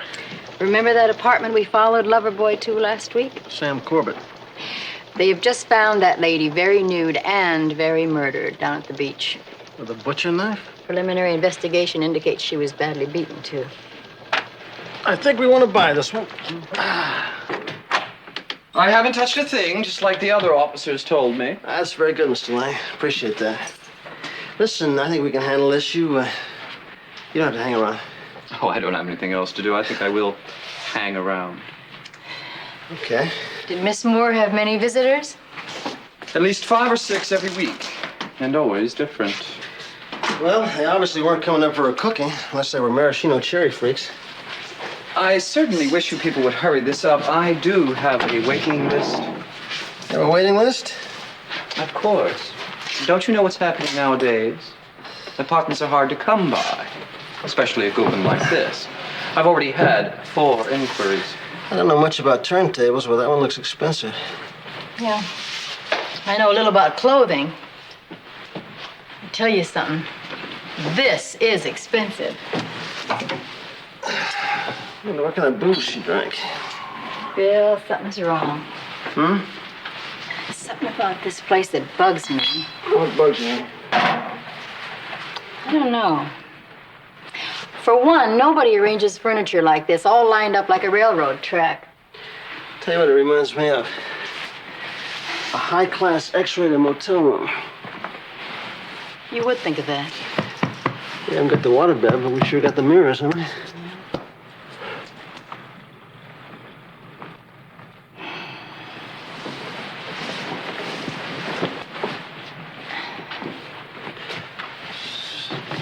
Is that what I think it is? Uh-huh. Mr. Lang, what's on the other side of this wall? Another apartment. Uh-huh. Anybody home? I don't know. Well, then why don't we check it out? Mr. Lang, don't get ashes on the rug, will you?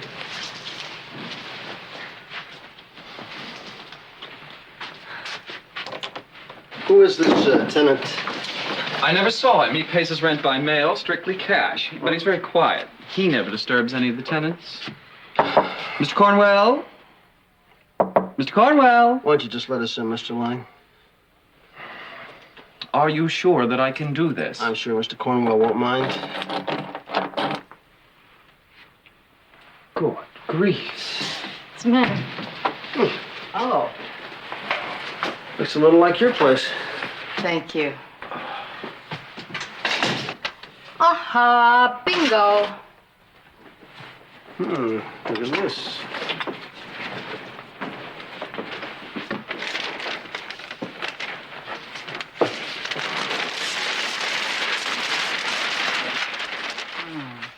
A nice view.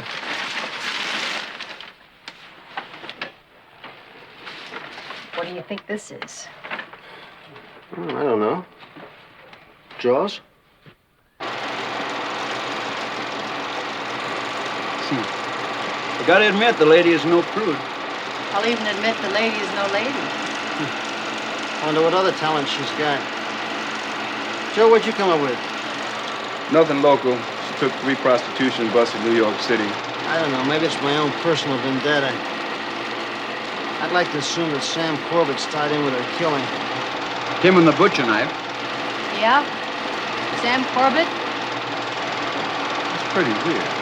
You think that's weird? You should have been with me the time I was in Cleveland. I met this lady one time. Talking about the butcher knife, not the film. You ever know a hitman who used one? Maybe our hitman didn't want us to know he was a hitman. Anyway, we better get out there and find Bettina Moore's partner before the guy with the butcher knife finds him. Which means? I want us to get out there and hit on every snitch, pimp, and streetwalker and start shoving. And that's tonight. Which means no more warm dinner again. Come on. Bill, the off switch is where it says off.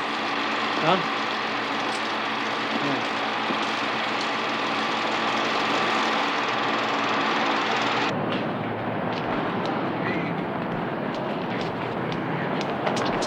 Good evening. Hey, man, I'm clean. I know that. You're always clean. There's a girl I want some information on. Now take a good look.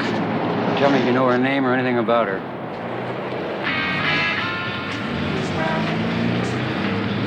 Hey, she's a real good looker. Hooker.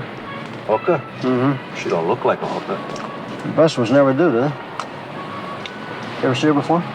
Nah, I remember her. Nah, never did. What'd she do, Sanj? She got herself killed.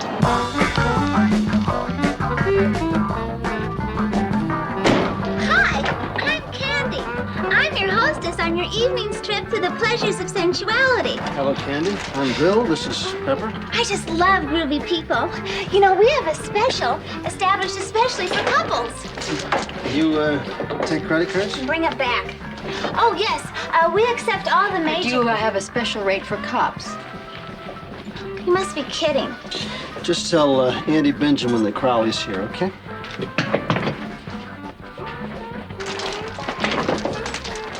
I wouldn't eat that unless you have a sweet tooth for penicillin. Crowley, get your rear end in here. Come here, all. Bill Crowley, you old son of a gun. Come here, let me get a look at you. How you been, sweetheart? Terrific. Thank you. Say, you're looking great. So are you. Oh, I declare it makes a person want to take off a couple of pounds and go courting. Sweetheart, before you lose any poundage, I gotta tell you, I personally like my women with little meat on it. Your lady friend looks well proportioned to me, William. Maybe you like them skinny. Say hello to Pepper Anderson. And Benjamin, how do you do? Well, hello, girl. Neat stuff. Thank you. What brings you out, Willie boy? Well, I got a snapshot here I'd like to have you take a look at.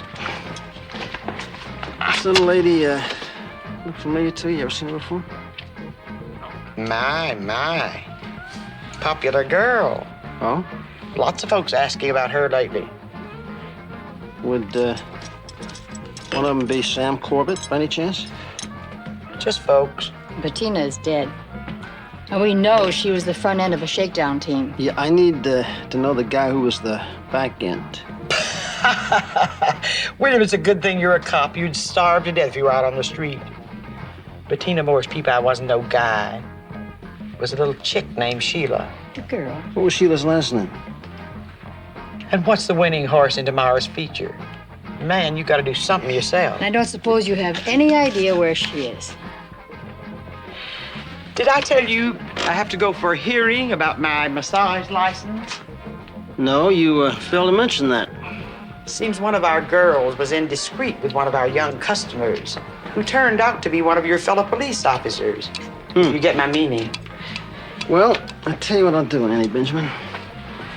I'll say a couple of words to a couple of guys down in Vice. Bless you, Willie. Now, what are you going to do for me? One hears that there may be a motorhome parked on Cabrillo Beach. Like where? About 100 yards west of the main highway. The salt there might do some good. Thanks a lot, sweetheart. Anytime, Willie. Do tell those guys down at the Morrows unit not to bust me on Saturday night. Oh, how's Tuesday night, Grab?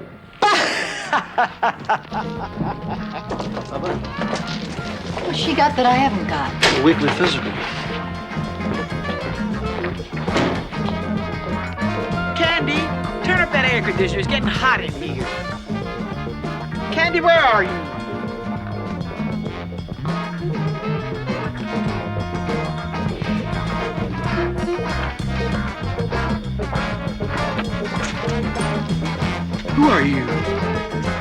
on.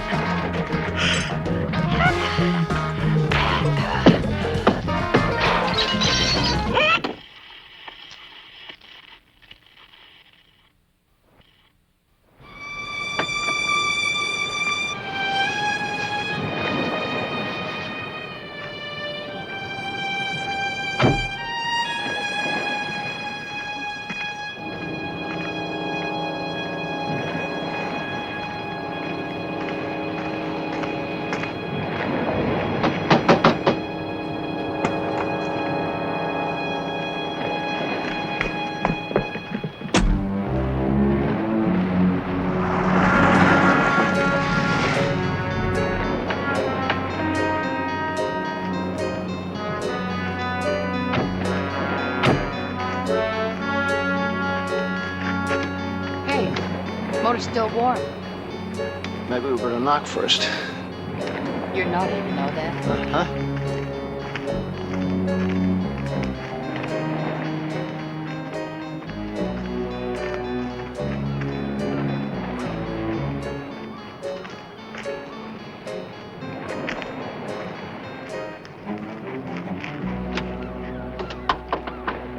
Hello? Don't open up, police.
Did you ever work the massage parlors downtown? What? You ever hear of a person named Ann Benjamin? No. All right, let's start at the beginning. Now, what's your name? Sumner, Sheila Sumner. Who was this guy? I don't know. You don't know? You don't know who was trying to kill you? No. Sheila, we want you to tell us about Bettina. I don't want to talk about it. I don't think you understand. I mean, Bettina is dead. Oh, I understand just fine. I don't want to talk about it. Have you heard of my right to remain silent, the Miranda decision? Heard of that? Yeah, I think I've heard of it. Have you ever heard of the penal code and how extortion can get you 10 years in the state prison? Bill? Yeah, I've heard of that. Bill? Yeah. That was Joe on the telephone from the hospital. Auntie Benjamin's in intensive care, and it looks like it's going to be a long time before she does any talking to anyone. You see, we're obviously not the only ones curious about your operation. Sheila, this is just the start. They're not going to quit. Why don't you let us help you? I don't know what to do. I just don't know. Sheila, why don't you trust us? You know, we're not going to let anybody hurt you. Really. What do you want to know? We want to know about your and Bettina's operation. Okay. We've been working it about a year. It was easy. The money was good. But why did you pick Corbett as a mark? I mean, don't you think that was a little risky? Yeah, it was a little bit stupid. We didn't even know he was with the mob. We thought he was some guy with a finance company. By the time we found out, it was too late. Yeah. You want to tell us about that night? Bettina went out to meet him. When she didn't come back, I went to look for him. And I found him. Then what'd you do? I came out here. Anybody else know you were living at the beach? No one. Has Corbett ever seen you? No, that was Bettina's number. I just worked the background. Yeah, well, he may not have seen you, but he obviously knows you exist. Pete, listen. Take her over to the Victorian. Tuck her in for the night. We'll touch bases in the morning. We're gonna put you out of circulation, so we can put Mr. Corbett out of circulation. No, we'll take care of you. That's what I'm afraid of. Let's check out this cake. Yes, sir, Mr. Smith. I hope you and Mrs. Smith enjoy your stay here. Room 416. Thank you.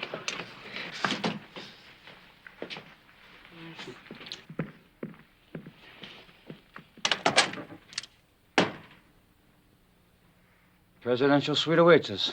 Madame.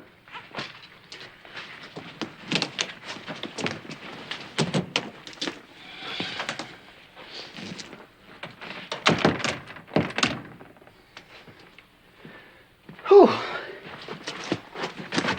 Might as well relax. Everything's cool. You out of your mind. Why is everything cool? Because we registered as Mr. and Mrs. Smith and we've got luggage. It's just like the old days, isn't it? Lighten up. I saw you register. I watched you. You think I'm a hooker, so stop playing it like the sound of music. Listen, I don't care if you're a hooker or a nun. You know, that's not my trip.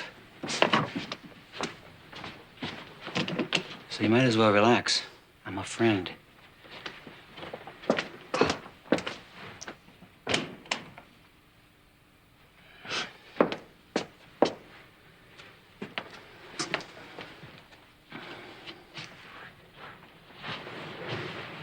I'm sorry. Sorry for what? I never did that before. Well, maybe you ought to do it more often.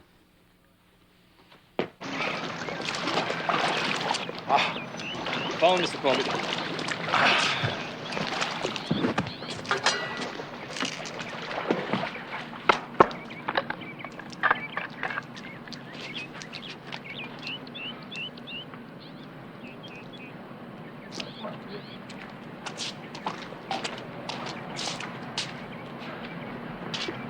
Hello? Mr. Corbett, Who is this? just a fan of yours, Sam. Especially those movies you make. What is this, a joke? I don't know what you're talking about. Now, Sam, you may have thought you solved all your problems with Bettina, but they've just begun with me. Oh, well. Well, wait a minute now, wait a minute. Hang on. What do you say we get together and talk about this? Sam, you're a moody fellow. First you don't want to, then you do want to. Well, you insist. Good. Well, why don't you meet me in my office in about, say about an hour? Not today, but we'll get together. I'll pick the place. See you. Don't hang...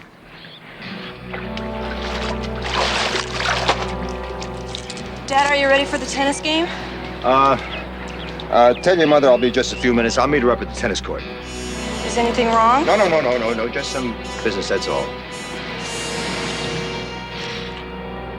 Charlie, Bill. Look, I want everyone here at the house tomorrow night. You think that's wise, Mr. Corbett? I said everyone. We're going to end this thing, once and for all.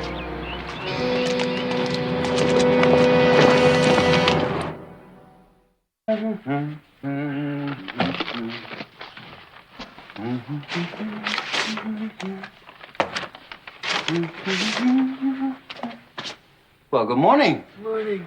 Are you hungry? Yeah. Well, that's good, because breakfast is served. If Madame will allow. It's Mademoiselle, Detective Royster. That much French I know. And it's Investigator Royster. Yeah? Or Pete. Or Hey You. But preferably Pete.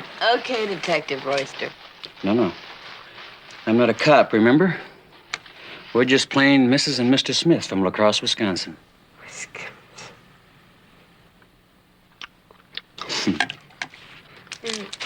Cash. Okay.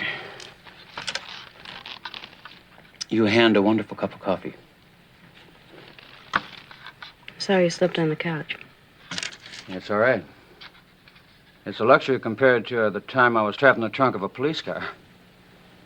You were trapped in the trunk of a police car. I certainly was. How did you get out of the trunk of the car? I didn't. Now, fortunately, and I do mean fortunately, it was the end of the year, and we traded in that car for another one. Now, the guy who bought this car tried to use me as a bumper jack, and when he found out I didn't work, he complained to the dealer. You made me wait for that punchline. It's true. You see? How do you think I broke my nose? You know, really. Now, he had me upside down with my nose under the bumper.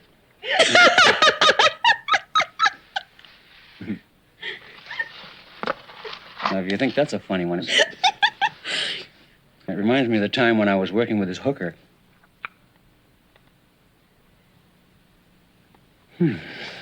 Wrong. I used to envy Bettina because she was so beautiful. Yeah, she was beautiful. It's one of the reasons I never did that number. Can you imagine someone choosing me over her? Sure it can. And I don't mean just as a hooker either. I mean as a woman. You don't have to do that number on me, Detective Royster. I'm committed to working on this case with you guys. I'm not going to back out. What I've said has nothing to do with the case. Oh, yeah, I think it has everything to do with the case. You are a cop. That's true. But contrary to popular belief, some of us still dig helping people. Sorry. Our Vegas profits were excellent last month, especially considering it's not a tourist season. And I'm especially happy with the work your men have been doing at that one casino. It's really been turning out a lot. What line? Line 3, Mr. Corbett. Yeah? Yeah, yourself, lover. I've been waiting for your call. Ah, but you've been a busy little devil, haven't you? I don't understand. But you do understand money, Sam, and that's what it's all about, huh? Well, sure, I've got it down in my office. Now, why don't you meet me there and you can pick it up? Tonight. Your office? Tonight? Honey, Mama didn't raise her kids that dumb. I'll meet you at high noon with lots of people. The Queen Mary Plaza. Tomorrow. Well, how will I know you? I'll know you, lover. Remember, you're very photogenic.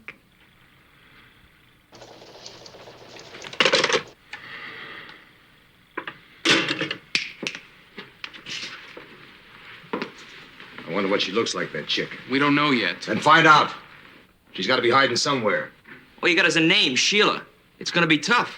I don't want to hear about tough. Now put the word out. And remember, I don't want to have to meet that lady. And I won't forget the guy that makes that possible. Now then, we get 4 cards up, and we bet on each card who's ever high. Like, you're high enough, so that's your bet.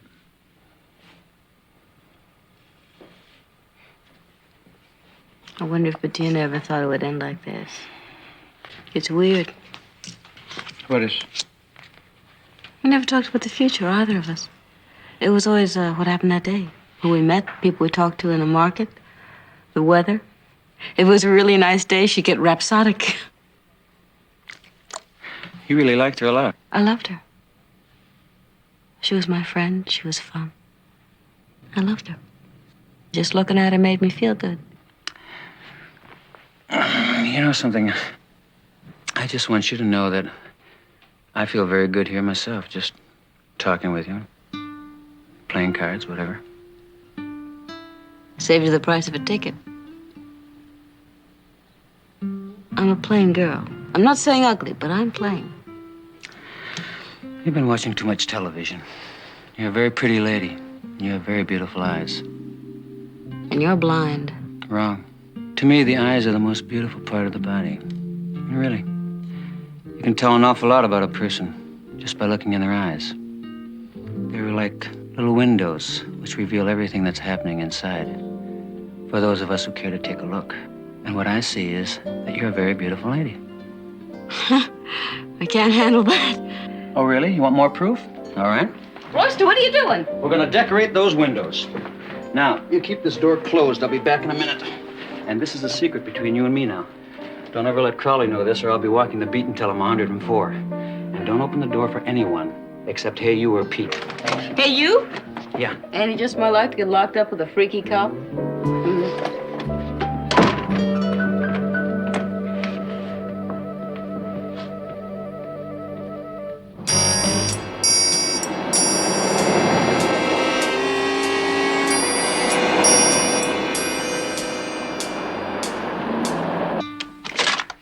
I suppose you're wondering what all this junk is for, right? It's junk for my beautiful eye. That's right.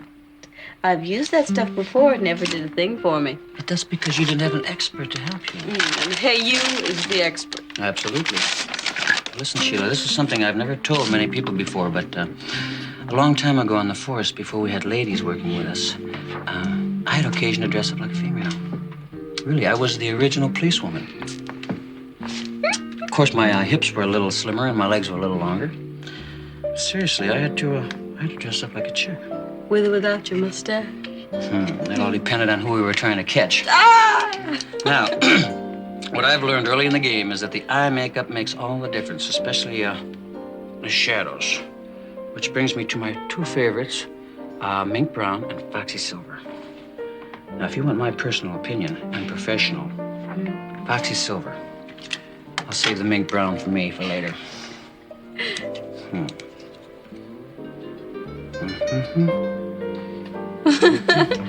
Hey, what if I wind up looking like a raccoon? What you talking about? Raccoon is my favorite animal. Oh, yeah? No kidding. Now I think, well, we'll brush it a bit. Okay. They forgot the brush. I'll tell you what, you wipe all this off now. And when I come back, we'll start from scratch. Same rules, right?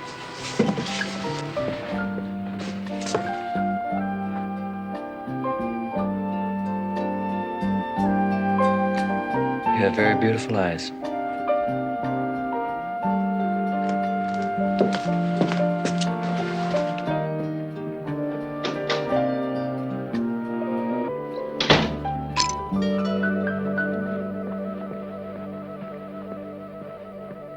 You should have checked in the last couple of days. No, no girl checked in at all.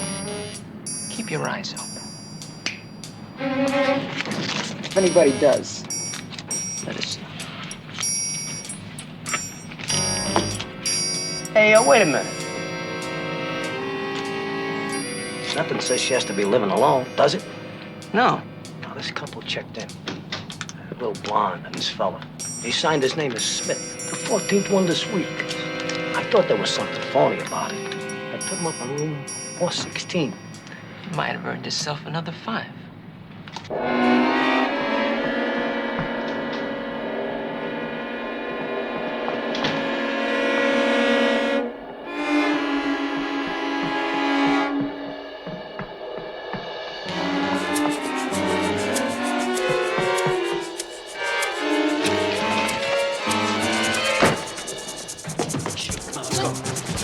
Plan later. Come on, let's go.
Crowley.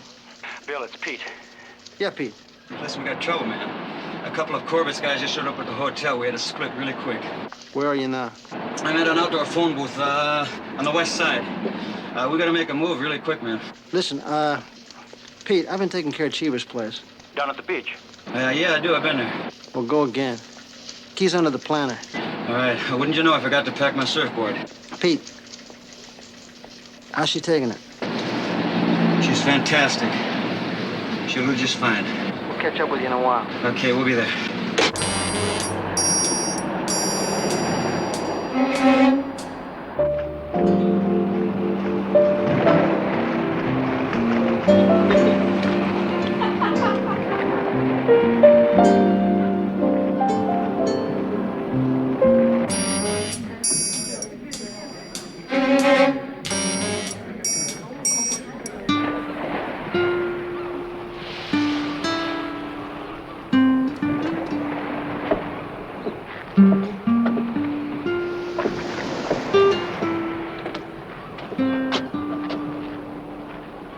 Good morning.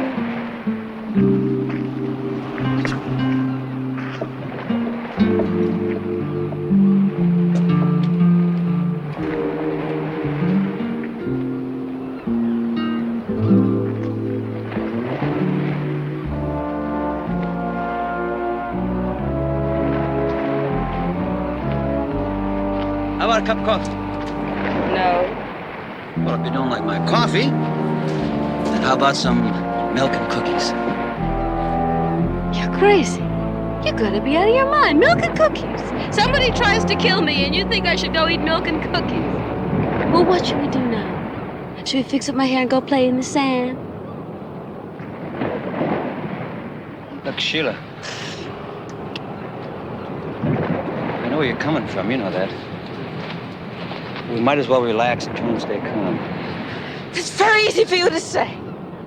When this is all over, it's, you know, just split. Leave it all behind, right? No way, Sheila. Not a chance. You know that. You know that.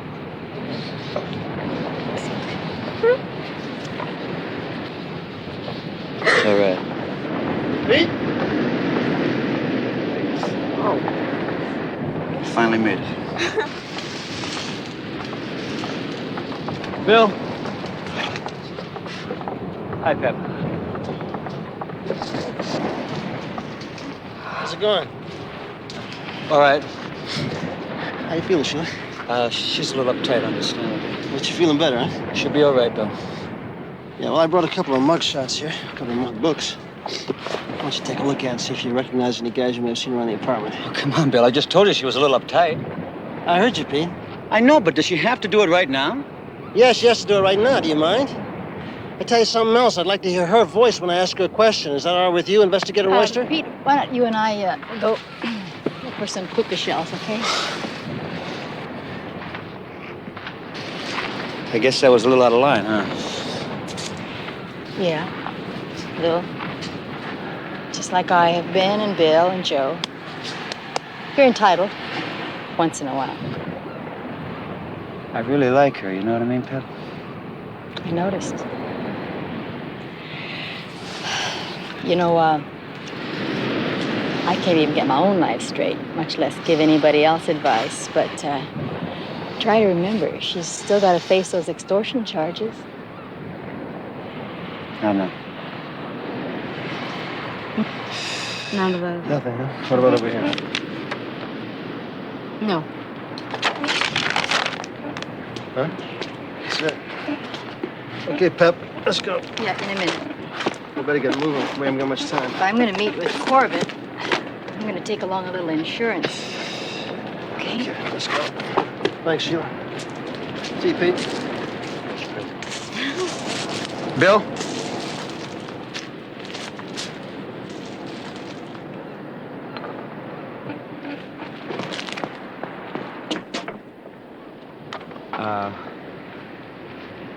Sorry about over there.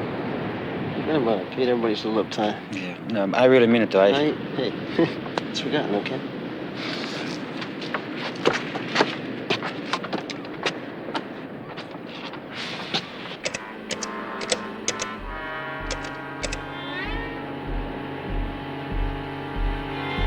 Hello?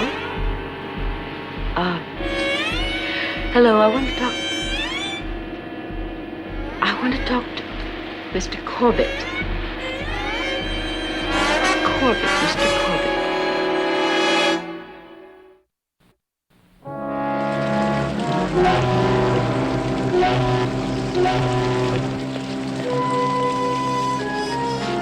What do you got for me? Here you go, sir. That should keep you busy. Everybody set? Take a look. The guy in the uniform is wired. And so are the two plainclothesmen at the bus. Pepper's in phone booth number 1 at the front entrance.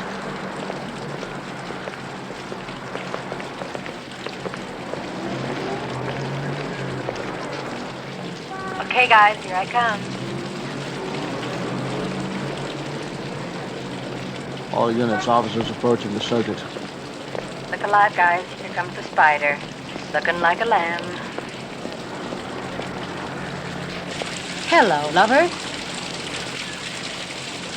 Hello. Say, I must admit I'm a little bit surprised. Really? Why, Mr. Corbett? See, you're much better looking than your girlfriend, the one... Best of two worlds, right? I'm alive, too. You mind if I look in this? Come on. No, when do I get to look? For the money. You mustn't be hostile. Yeah. Take the gun out of her back. Hey, little girl shouldn't play with such dangerous toys. Now, don't panic. Nobody's going to get hurt. What are you going to do? Well, we'll take a little walk toward the street. I've never seen the Queen Mary. Just walk slow.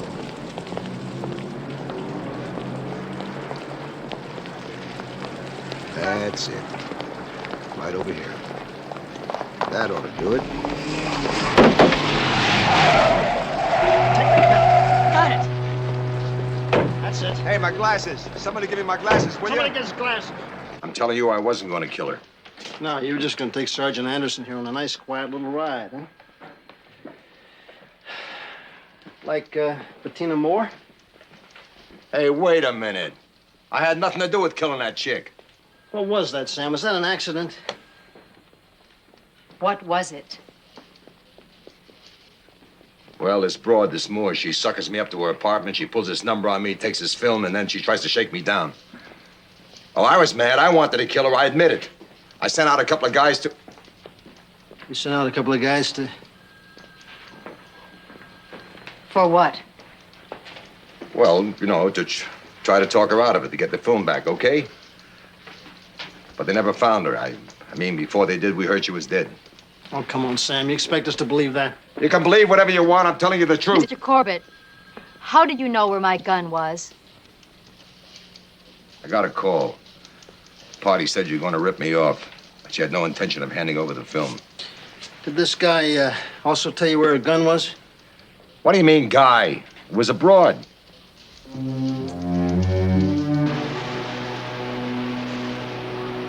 Well, as long as I'm here, I might as well help out. Something's wrong. They should be here. Nothing's wrong. Why aren't they here? Things like this take time, baby. Don't worry. I haven't seen a time yet when the crooks weren't at least a couple hours late. We haven't been touched in years. I was always on time. I'm a crook. Listen, baby, don't start putting yourself through all these changes, huh? And, you know, you might take it easy on that stuff, too. What is all this? Something that Sergeant Anderson gave you to use on me? Oh, Pepper? Yes, Pepper. Think I didn't see you two wandering down the beach arm in arm? Oh, Pepper and me? Really? You're acting crazy. I do only that. You know she's just like Bettina. You know that? You Just just use her to relax. show her pretty face and wiggle around and she can get just what she wants. It ain't worth it. Fall over for her. Now just calm down. All right? Relax. We. Yes, hello. Oh, Joseph. How you doing? What? You're kidding.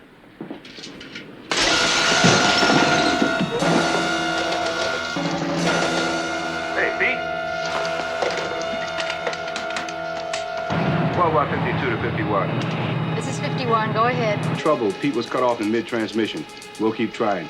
That's a Roger. We're on our way.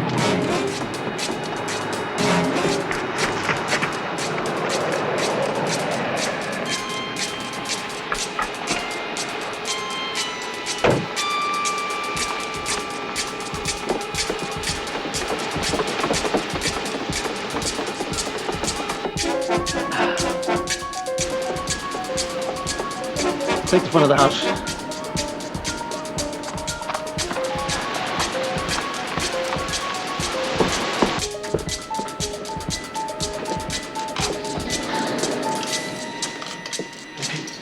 Pete, man, you all right? What's wrong? Yeah, I'm all right. Where's Sheila? She's got my gun. Bill? What? It's Sheila.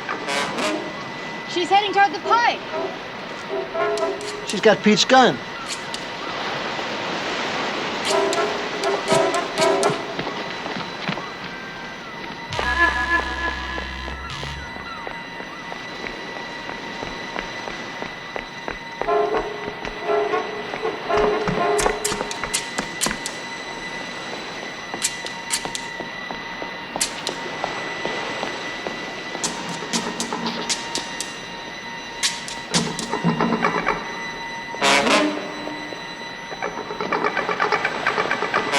Can't see her. Have to take this way. I'll go around the back. Pete! I lost her. Why don't you take this side? Bill, take it easy, huh? Yeah, sure.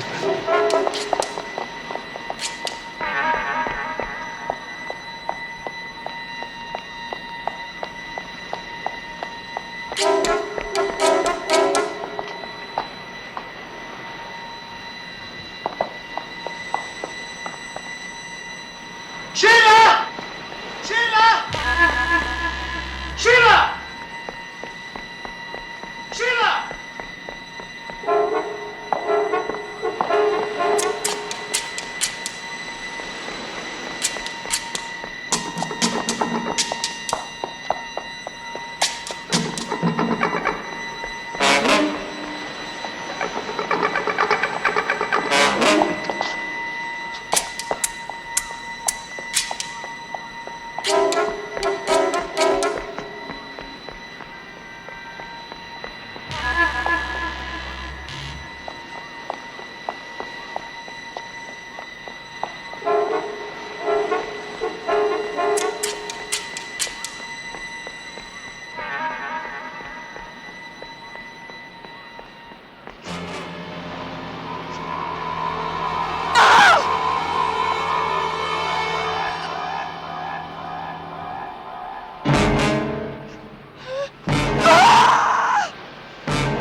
Ugly, ugly, ugly.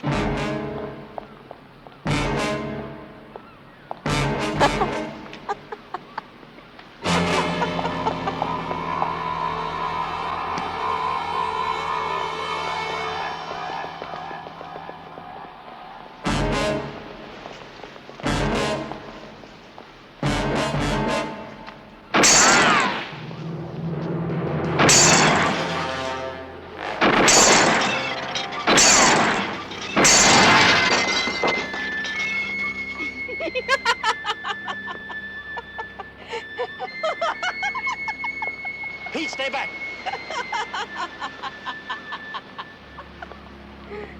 Pete!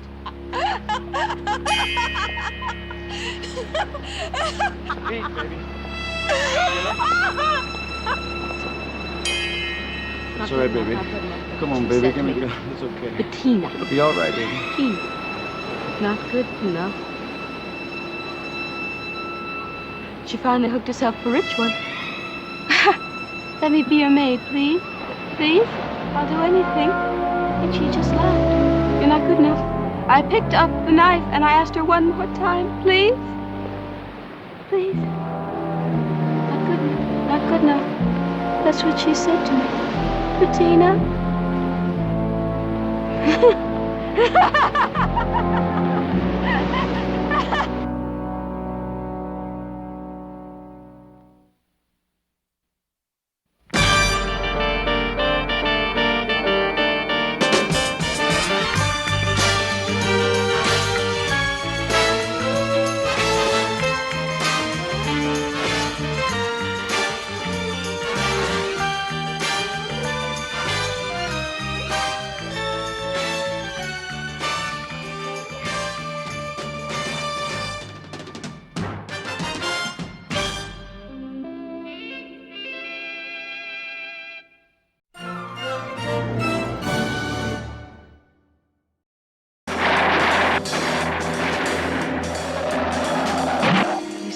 my zipper?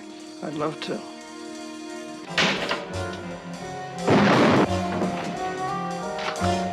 I think somebody's about to start a war.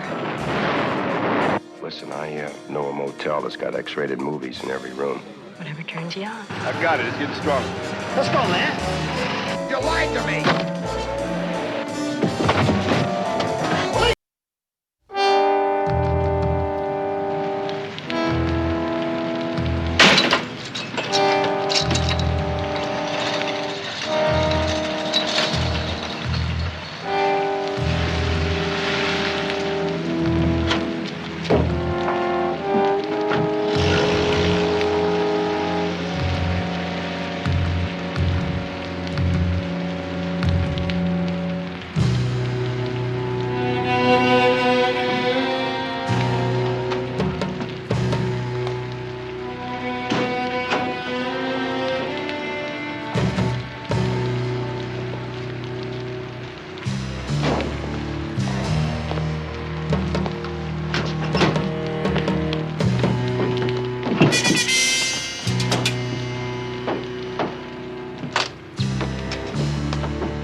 Hey, Mike, we got a signal on the pressure alarm.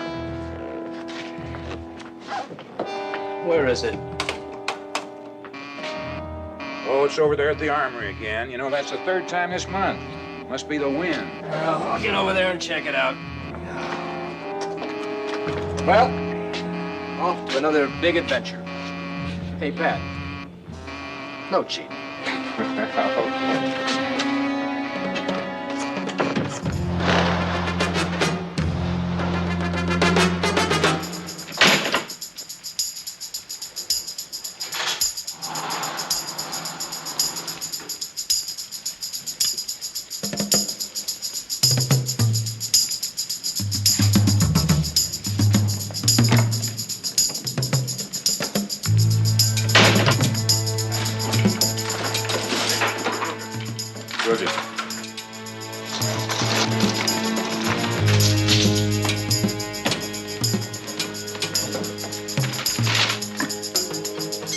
You are beautiful.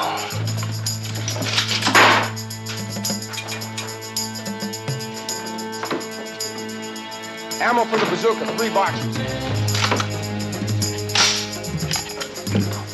Boy.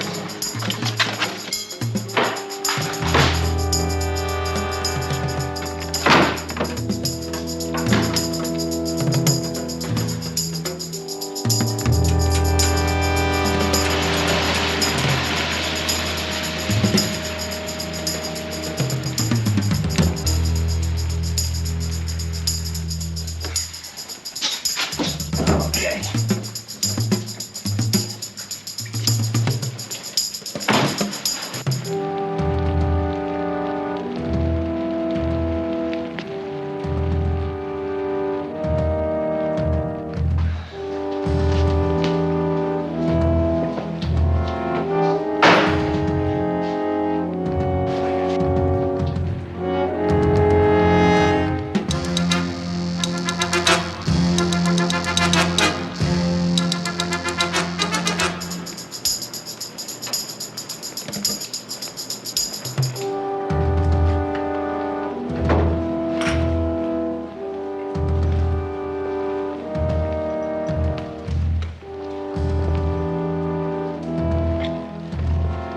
Hello, Mercury. Come on, Mercury. Come in, Mercury.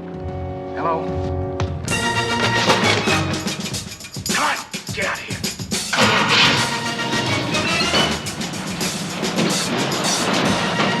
Come on, bring her up.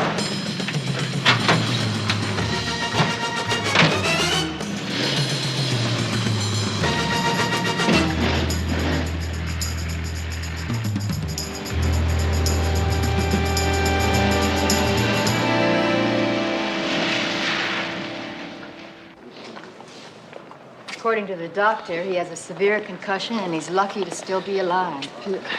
How many M16s they get, Colonel? 40. They also got a bazooka. Any ammo? No, not for the M16s anyway. Excuse me. No ammo for the M16s.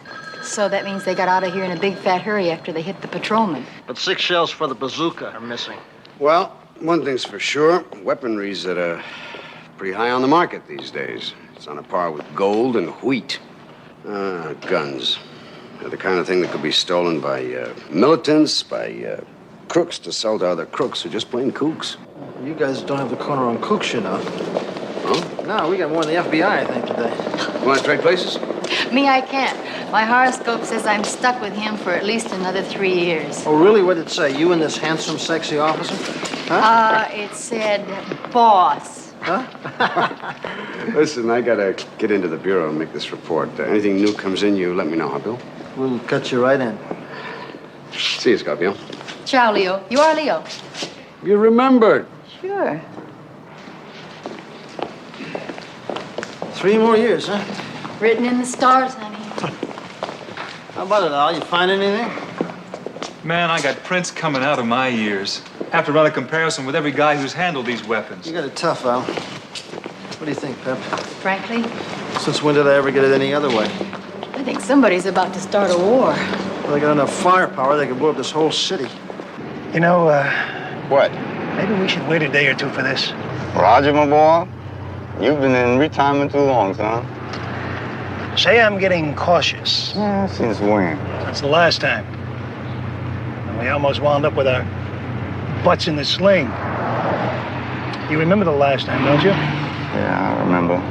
Charlie? Yeah. What the hell's that got to do with anything? Plenty. All that time we spent training those Biafrans. What really came of it? We all came home broke. That's right, Collie. I know he's right. Hey, that was 6 years ago. Let's quit living in the past, all right?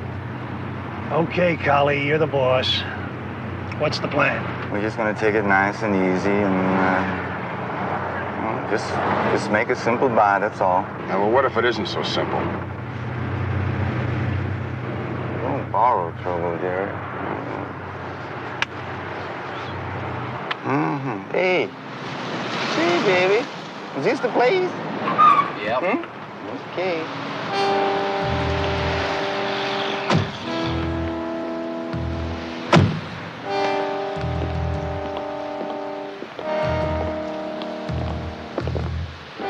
Jerry, how about you? What's your excuse? For what? Letting Collie talk you into this? I needed the bread. Yeah, I have the Fox Call and the Crow Call by Philip S. Holt of Pekin, Illinois. $2. Right. Yeah, we're open till 5 o'clock. Good. Okay, bye-bye. Good morning, gentlemen. What can I do for you? Morning. Well, we come to pick up the 222 calibers that we ordered. What's your name? Collier. Joe Collier. How's Maria? Maria? I wish I had one of those. Waiting for me at home. Well, the next time you blow out the candles on your birthday cake, wish for one.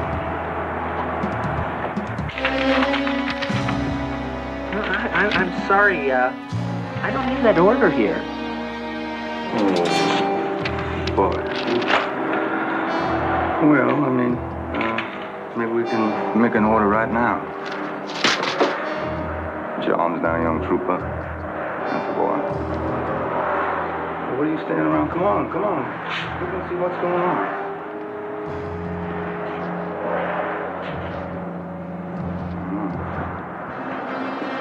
Where are they? Over there on those shelves there. Well, I know I was there for her.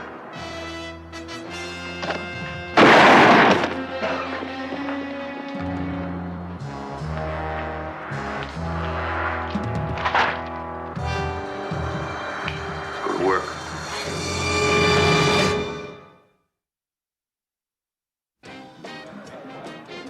And he wants a grand for both, right?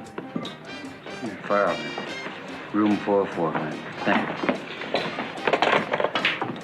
Well, we got a break. There was a snitch named Willie Bova. He says he knows a guy who has 2 M16s for sale. Good. We got a man in the hospital, a man dead, and 4,000 rounds of 222 stolen. It's great news. Great. Foggy Pep. Knowing Willie, we gotta be very careful with his contact. No heavy stuff. Well, I'm for that, Joe. It's been a long, hard day. Well, it looks like it's you and me again, Pep.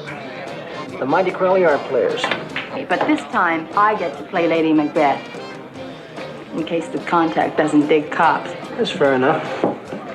When and where? The Olympic Hotel, room 404, 10 p.m. Yeah.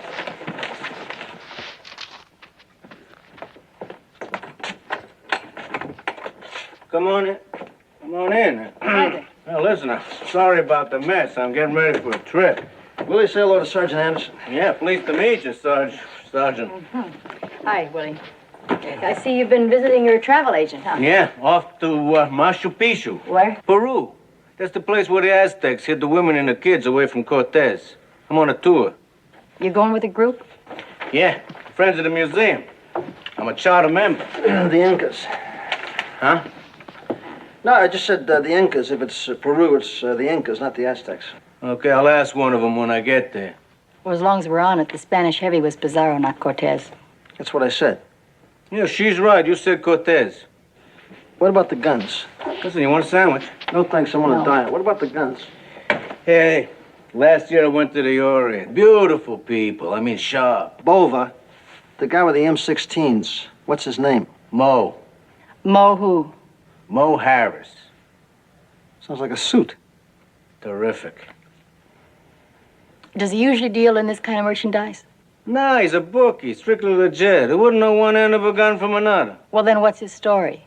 I don't know. I didn't ask him. That's your job. How do we make contact? I'll duke you into him. You know, say you're friends. You guys got a story? Sure, the best. Okay, well, you guys can fill me in on the way over. Let's see. Hey, how about this? Bought that baby in Hong Kong. That's really beautiful, Willie. Yeah, it was a bargain. Let's go. Hey, wait a minute. The guy Royster, the guy with a cuckoo hat, said you're gonna lay 5 bills on me for the intro. That's funny. He told us 4. 5. You know how much dough it costs to travel today? Really? He said 4. Mm-hmm. Okay. We'll settle for 5. For that kind of money, we expect a postcard. From Machu Picchu. You know, someone wouldn't mind taking you with me. I was thinking the same thing. Why don't you get lost? No need to teach a couple of old dogs new tricks, huh, Charlie? I haven't seen one of those since the last time. When was that, Incheon? Mm-hmm. And later in the Belgian Congo. Stopped boy supply trucks that day, remember? We got bombed that night in Leopoldville. Loudest gin I ever tasted. Here he comes.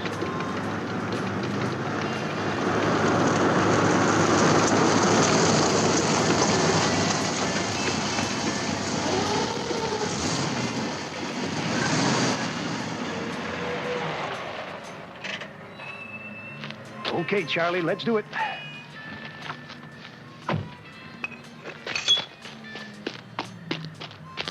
You boys ready? We're set.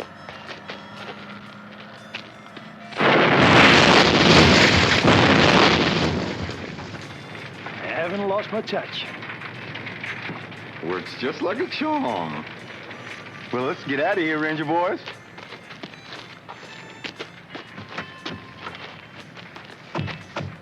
So, you collect guns. May I ask, what for? It's my hobby. Oh. Would you people like a drink? No, Do you thanks. think they have any raspberry soda They don't here? have any raspberry soda. Raspberry soda? Oh, I doubt it. Then nothing. So, guns is your hobby, huh? You approve of your husband having this kind of a hobby? Of course. Why not? Well, it's expensive for one thing, and if you got kids, it could be dangerous. We don't. Excuse me, Mr. Harris, but it seems to me like you're just not too anxious to make a sale. Oh, I didn't say that. I was just warning you and your wife. Yep. Well, we appreciate that, but you see, we've been collecting guns for a long time. In fact, we got a whole room of them down in our basement. Mahogany paneling. You should see it. It's gorgeous. He did it all himself. Okay. Did Willie tell you the price, or was he on his way to catch a plane for somewhere? He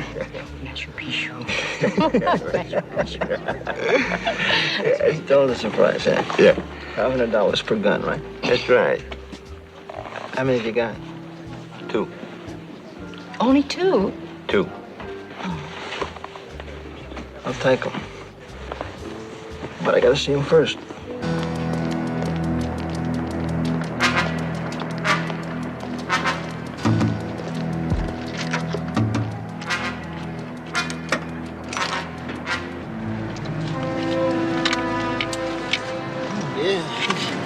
I still got the serial number on it. Want him, or do you want your money back? Do you want to tell him, honey, or shall I? I'll do it, darling. You're so heavy-handed at times. Ain't it the truth? Go ahead, sweetheart. Mr. Harris, you're under arrest. You can't do this to me. You should have thought about that before, Mo. Mo, I told you to sit down. Now sit down. Should have thought about it before you started dealing in hot guns. You're coming here without a search warrant. You want to show him the search warrant, Pep? Oh, okay. What do you want? We want those other guns. You're crazy. I told you there were only 2. Where'd you get the guns? From a guy in a bar. I paid $50 a piece. Come on, Mo. I swear that's the truth. Bill. Hey. Look at this, his O sheets. Just relax, will you? Relax, Mo. Well, you're a little careless, aren't you, Mo? This looks like a list of all those bettors that owe you money. I don't know what you're talking about. Oh, isn't this Fire Prevention Week? Now that you mention it. Does this paper look safe to you? Let's test it. Why don't we?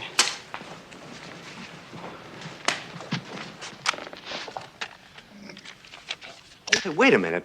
You'll set the place afire. You're right, Bill. It isn't safe. Mo, when you put a match to it, it burns. Okay, put it out. Put it out! What's his name? His name's Jerry. Jerry what? I don't know. I swear I don't know! Mo, come on. Do I have to light up another one of these dumb things? Look, this chick, I occasionally do business with. She introduced us. It was a couple of months ago. This guy was a heavy bettor and a heavy loser, too. He got into me for a bundle, and he couldn't pay. So I took the guns on account. How do you get in touch with him? I don't. He calls me when he wants action, places the bets by phone, and then we meet at the bar. This girl, what's her name? Huh? Charlene. And she tricks with this guy. What'd you say, Jerry? Yeah. Pretty regular from what I hear. She's a great-looking broad. Then she must know how to get in touch with him. And you know how to get in touch with her, right? Yeah. Yeah. Listen, Mo, I'll tell you what I want you to do. Once you get on the horn here, give Charlie a little jingle. Tell her you got this great-looking John who's just dying to meet her. Who's that? Okay. Hey, yo. I'm Bill Crowley. Hello, Bill Crowley. Oh, well, won't you come in? Make yourself at home. Want a drink? Yeah, you got any scotch? Scotch and water? Scotch and water. Listen, I gotta tell you that green's my favorite color. Really? Uh-huh. That's why I picked it. Oh, yeah? Hey, this is some great place you got here. Why, thanks. Business must be good, huh? Dynamite. So are you. Oh, you're beautiful. You know, the guys Mo usually sends me are flabby. Like him. Yeah, well, I work out a lot. I bet. Taste?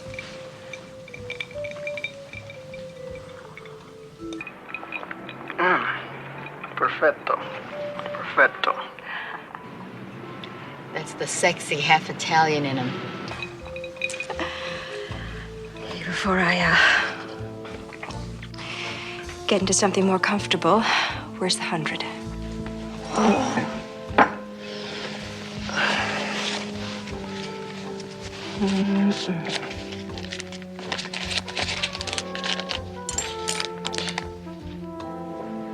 What am I gonna get for this?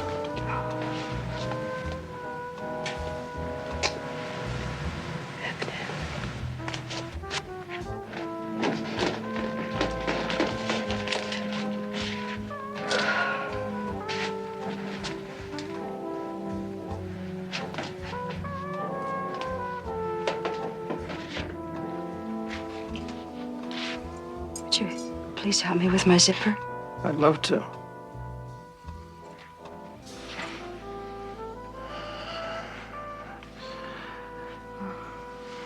But I'm afraid you're under arrest.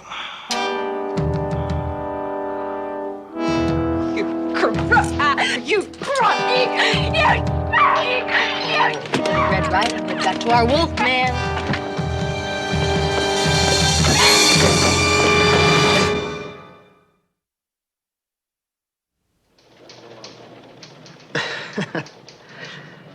No, it was nothing serious, Chief. Just a little scratch, that's all. What? Yeah, I'll have to try that next time. Listen, can I talk to you later about this? Yeah, good, fine, thanks. Okay. Now, who's the wise guy that told the chief that I almost got killed last night? I can't imagine.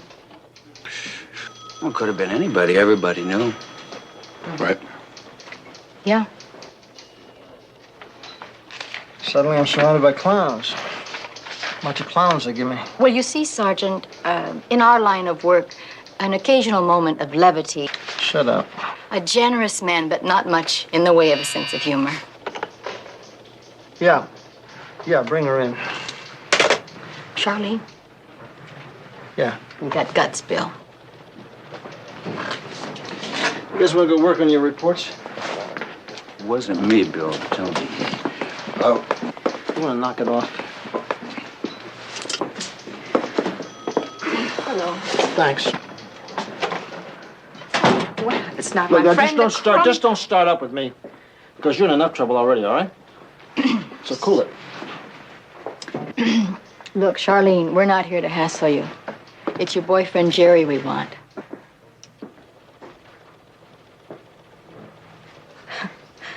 I don't know any Jerrys. Let's book her. Go right ahead. I'll be back on the streets again in 2 hours, and you know it. Not this time. Maybe you don't know my lawyer. You don't know what we're charging you with. Hooking, right? Wrong. Murder. Accessory to. Now, look! No, you look. A man's dead. Murdered. Killed. We have no reason to believe you weren't involved in that murder. You gotta be crazy. You can't pin any of that on me. We sure can try. You can't do that to me. Try us, honey.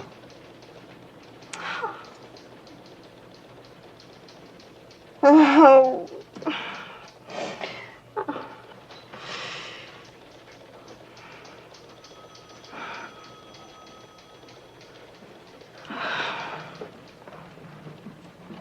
Okay, what is it that you want? Jerry.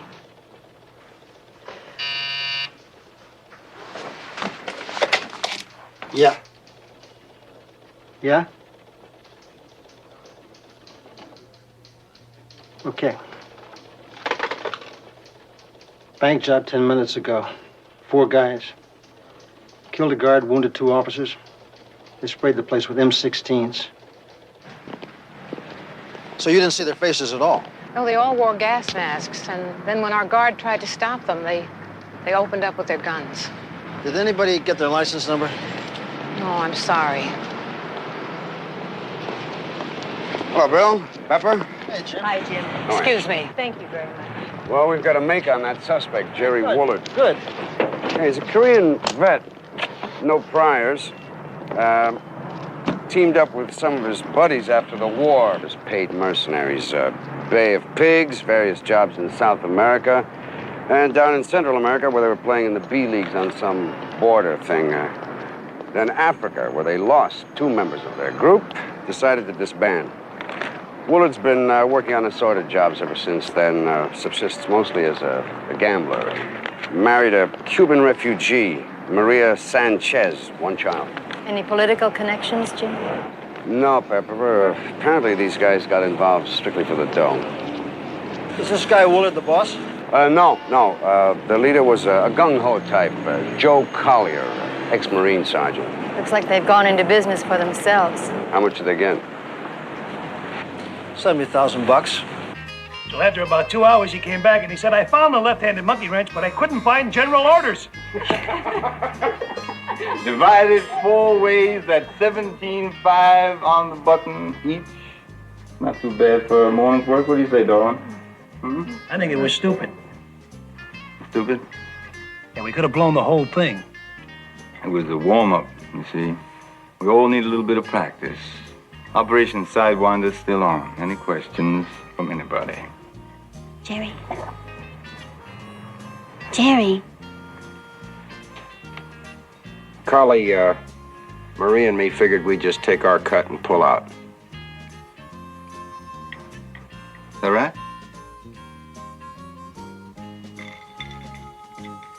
I don't know.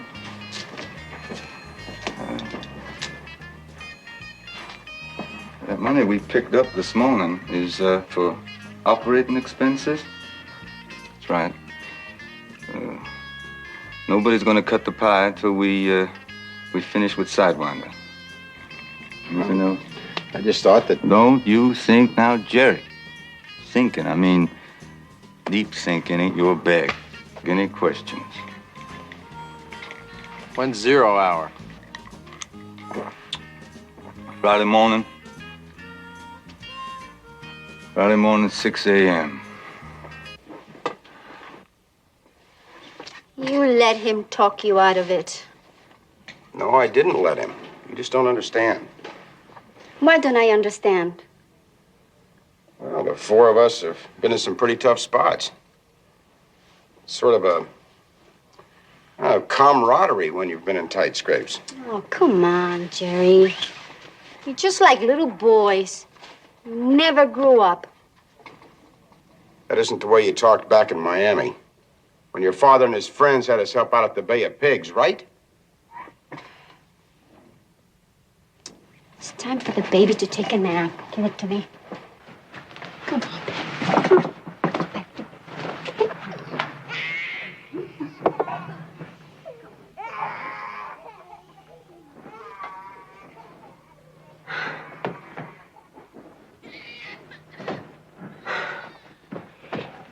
Jerry, you were paid for it, you know? You were paid for it. You didn't do it to help out. You only did it to help yourself and your friends. And you. And me, oh yes. And look at all I have to show for it. Where are you going? I need some cigarettes. Jerry? Don't lecture me again. I said I needed cigarettes. Jerry, Jerry.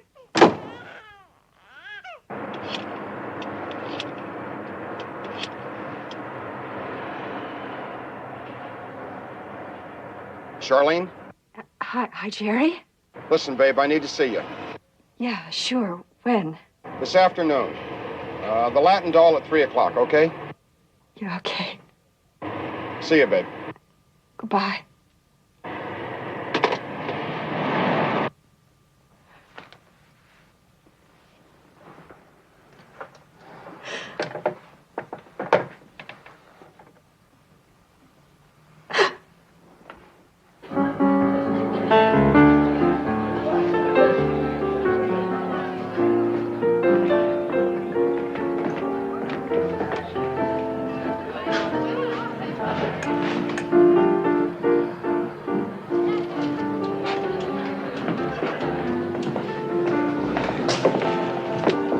That's him. Hello, Nicky. Hi, gang. How are you? Keep the change. Business must be good. Dynamite.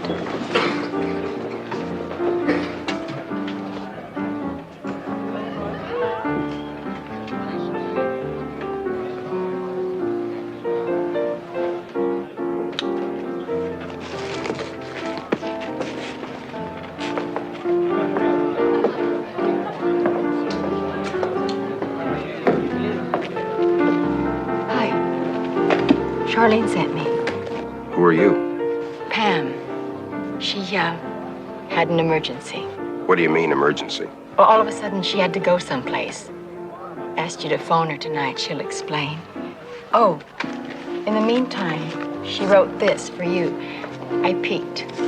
It says, darling, be good to Pam and she'll be good to you. Call me 11-ish. Charlene. In her own hand. How's your drink? Oh, fine. Thank you. I haven't seen you around. I'm in from the east. Where east? Detroit. It's pretty cold there this time of the year. That's why I changed territories. How are tricks? Great. Charlene's been a great help. You must know her pretty well. Yeah. We're old buddies. Here's to it. Whatever turns you on. Drink up.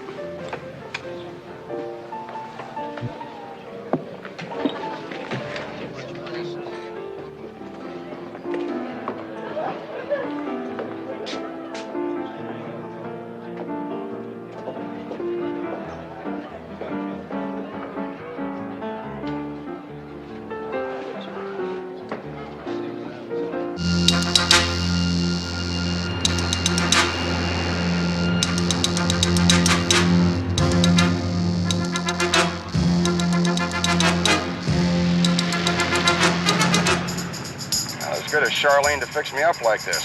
I need the company. She thinks you're dynamite. She told me so herself. You know, if I wasn't married, I'd seriously think about teaming up with her. Now, I know she's a hooker, but I understand they make great wives. That's what they tell me.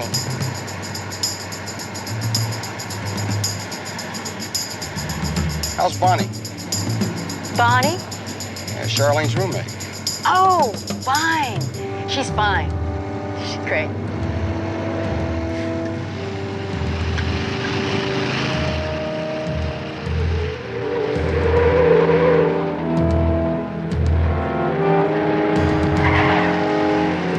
Where are we going? Where are we going?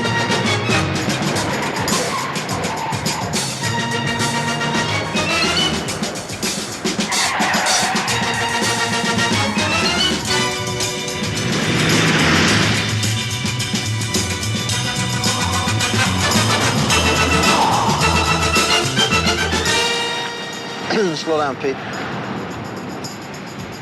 I don't see the car. Yeah, me neither. Hang a left here, Pete. Let's take a look. Yeah. Let's make a Huey.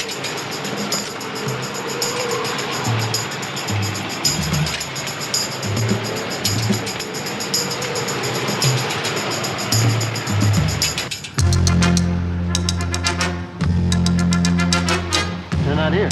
Yeah, well, we saw him turn in here, though. They're going the back way. You got contact? Yeah, man, but it's very weak. Goose this thing, Pete. We're losing them. Come on, let's go. Let's go, man.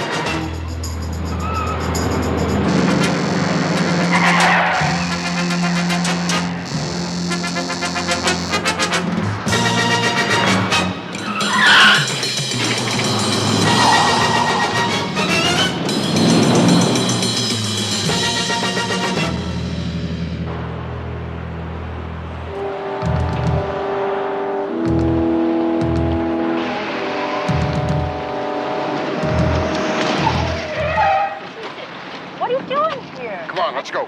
Huh? Come on. Hey, sweetie, take it easy, all right? I'm not... Come on. Which way? Hey, go straight. I got it. It's getting stronger. Easy. Hey, will you stop pushing me around?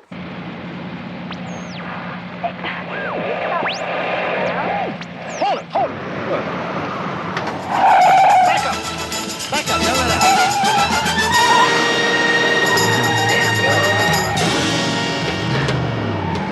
Eyes like a hawk.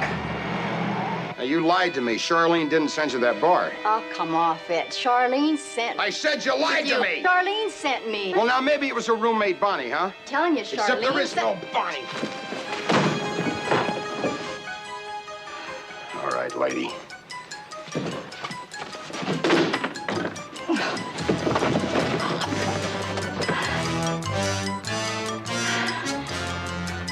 Okay, so I'm a police officer. Stop! Police, open up!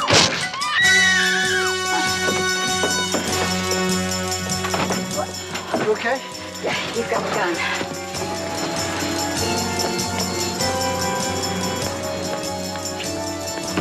Police!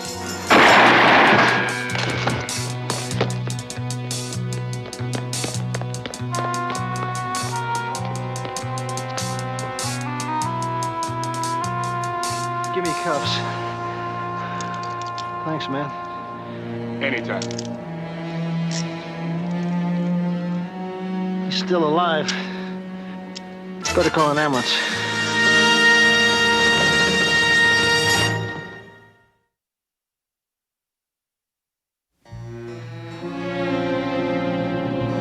Please, not too long.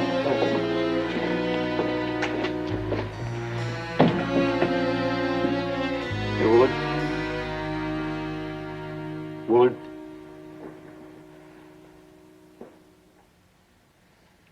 My name is Anderson, and this is Sergeant Crowley. You want to give us a statement about those guns you laid off on Mo Harris? I don't know what you're talking about. You're in serious trouble, Willard. You want to tell us about it? Leave me alone. Where'd you get those M16s? From the Tooth Fairy. They were left under my pillow because I was a good boy. I don't believe that, do you? No. Well, let's just talk to his wife. I'll leave her out of this. She doesn't know anything.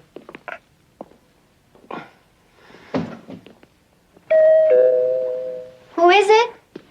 Police officers, Mrs. Willard. You want to open up, please?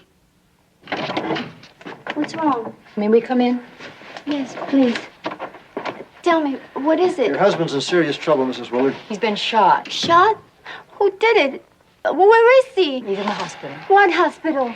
The receiving hospital downtown. We have a warrant to search your apartment. What for? For guns. There are no guns in here. We have no guns. Can you tell us anything about this? Oh, please, you must take me to my husband.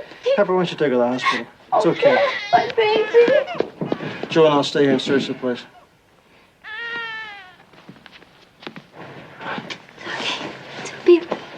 Oh, I just remember. My friend across the hall, she'll be back in a half hour. It's okay. It's number 6. Look, why don't you just don't worry about it. Take her, will you? Take her to the hospital. It's okay.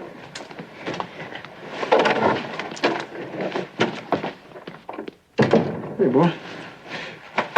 Look good, Pop. Dr. Robert Saul, please report to the 6th floor nursing station.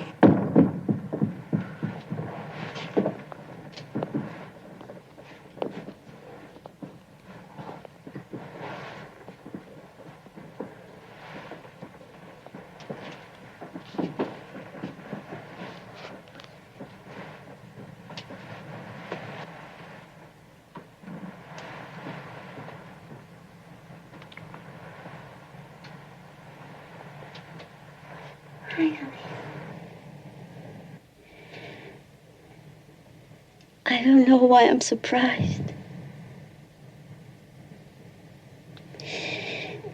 I always dream about this moment. This nightmare.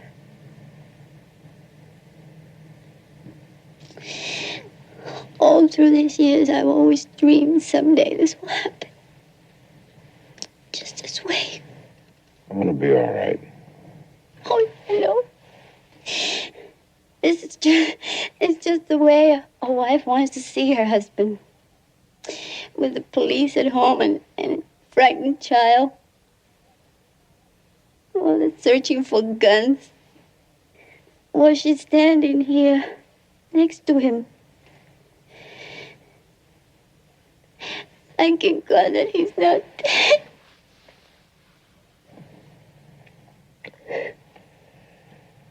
Just keep holding my hand. Don't say anything more for now.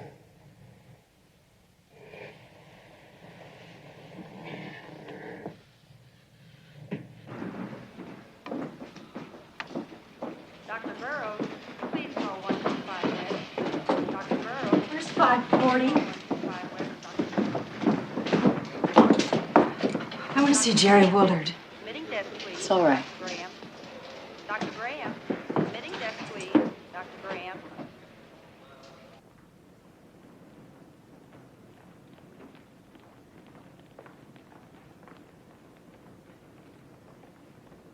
I'm gonna tell him, Jerry. Who? The police. I'm gonna tell him what? Everything I know. Or not. Why not? Tell me, why not? I mean, so you could recover and get out of here and go out there and again and start selling those guns? Sitting back counting that rotten money while some innocent people get killed? Will you destroy yourself? You're not gonna tell him anything at all. Oh, please, look at you, look at you. I don't mean to yell. I'm sorry. Jerry, you're destroying yourself and me and our baby, and I won't let it happen. I don't want to see you dead. Better her husband in jail, huh? Better alive, Jerry.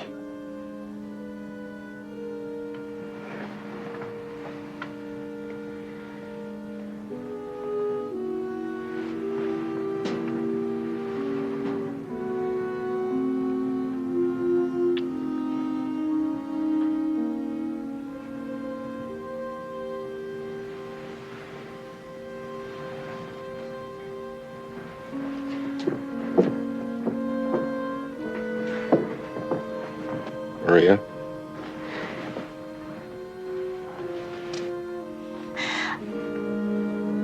I love you, Jerry. You know that?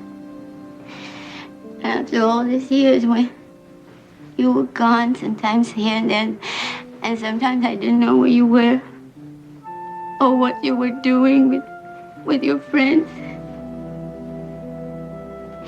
And maybe even with other women. All I know is that I love you.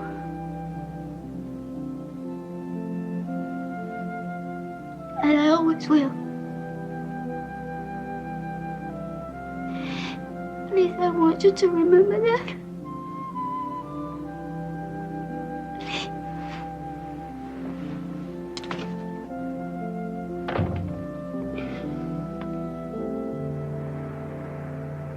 It is called Operation Sidewinder. Does that have some special significance? What does that mean? I don't know. It's just the name that they gave it. They always gave names like that. Military. Yes. Say they're planning to blow up an armored truck? Yes, the one that carries a payroll to McAdams base. When? I don't know. Very early, this morning. You mean now?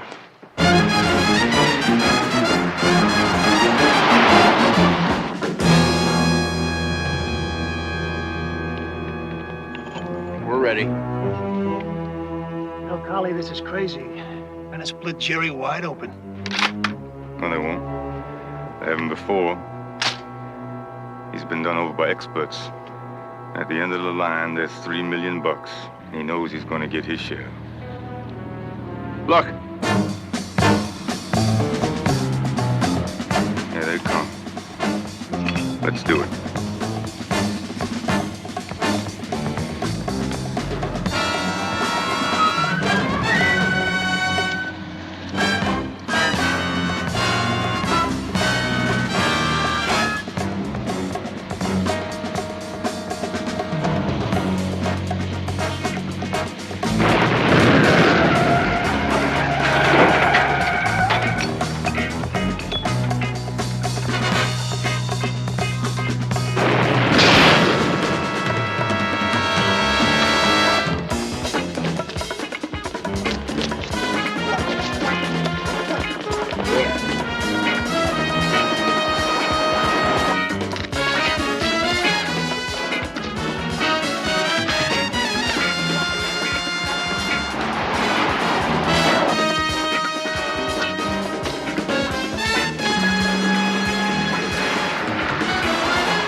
Police, let's get out of here.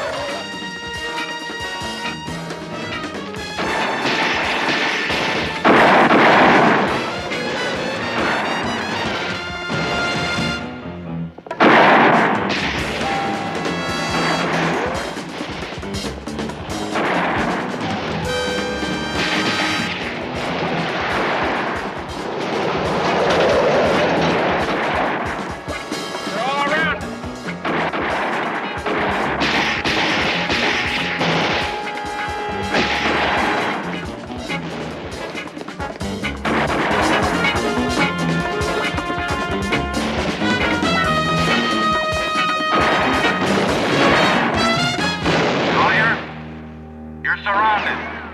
Throw out your guns or you're dead.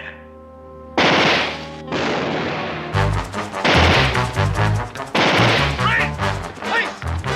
Hold it right there.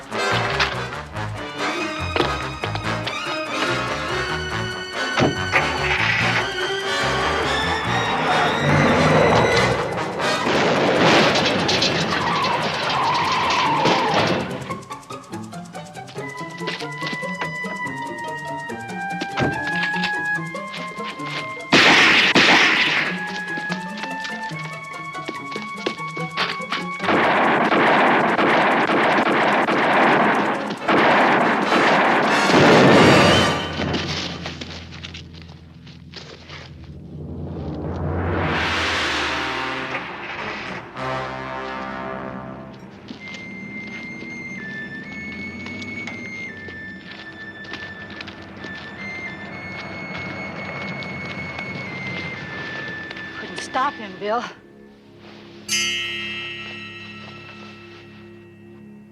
No wonder he's wearing a half-inch of steel.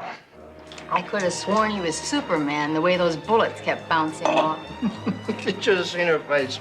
Oh, come on, your face would have Toast, toast to Pepper Anderson, who held them off at the pass. I drink to that. I'll drink to that. I'll drink to that.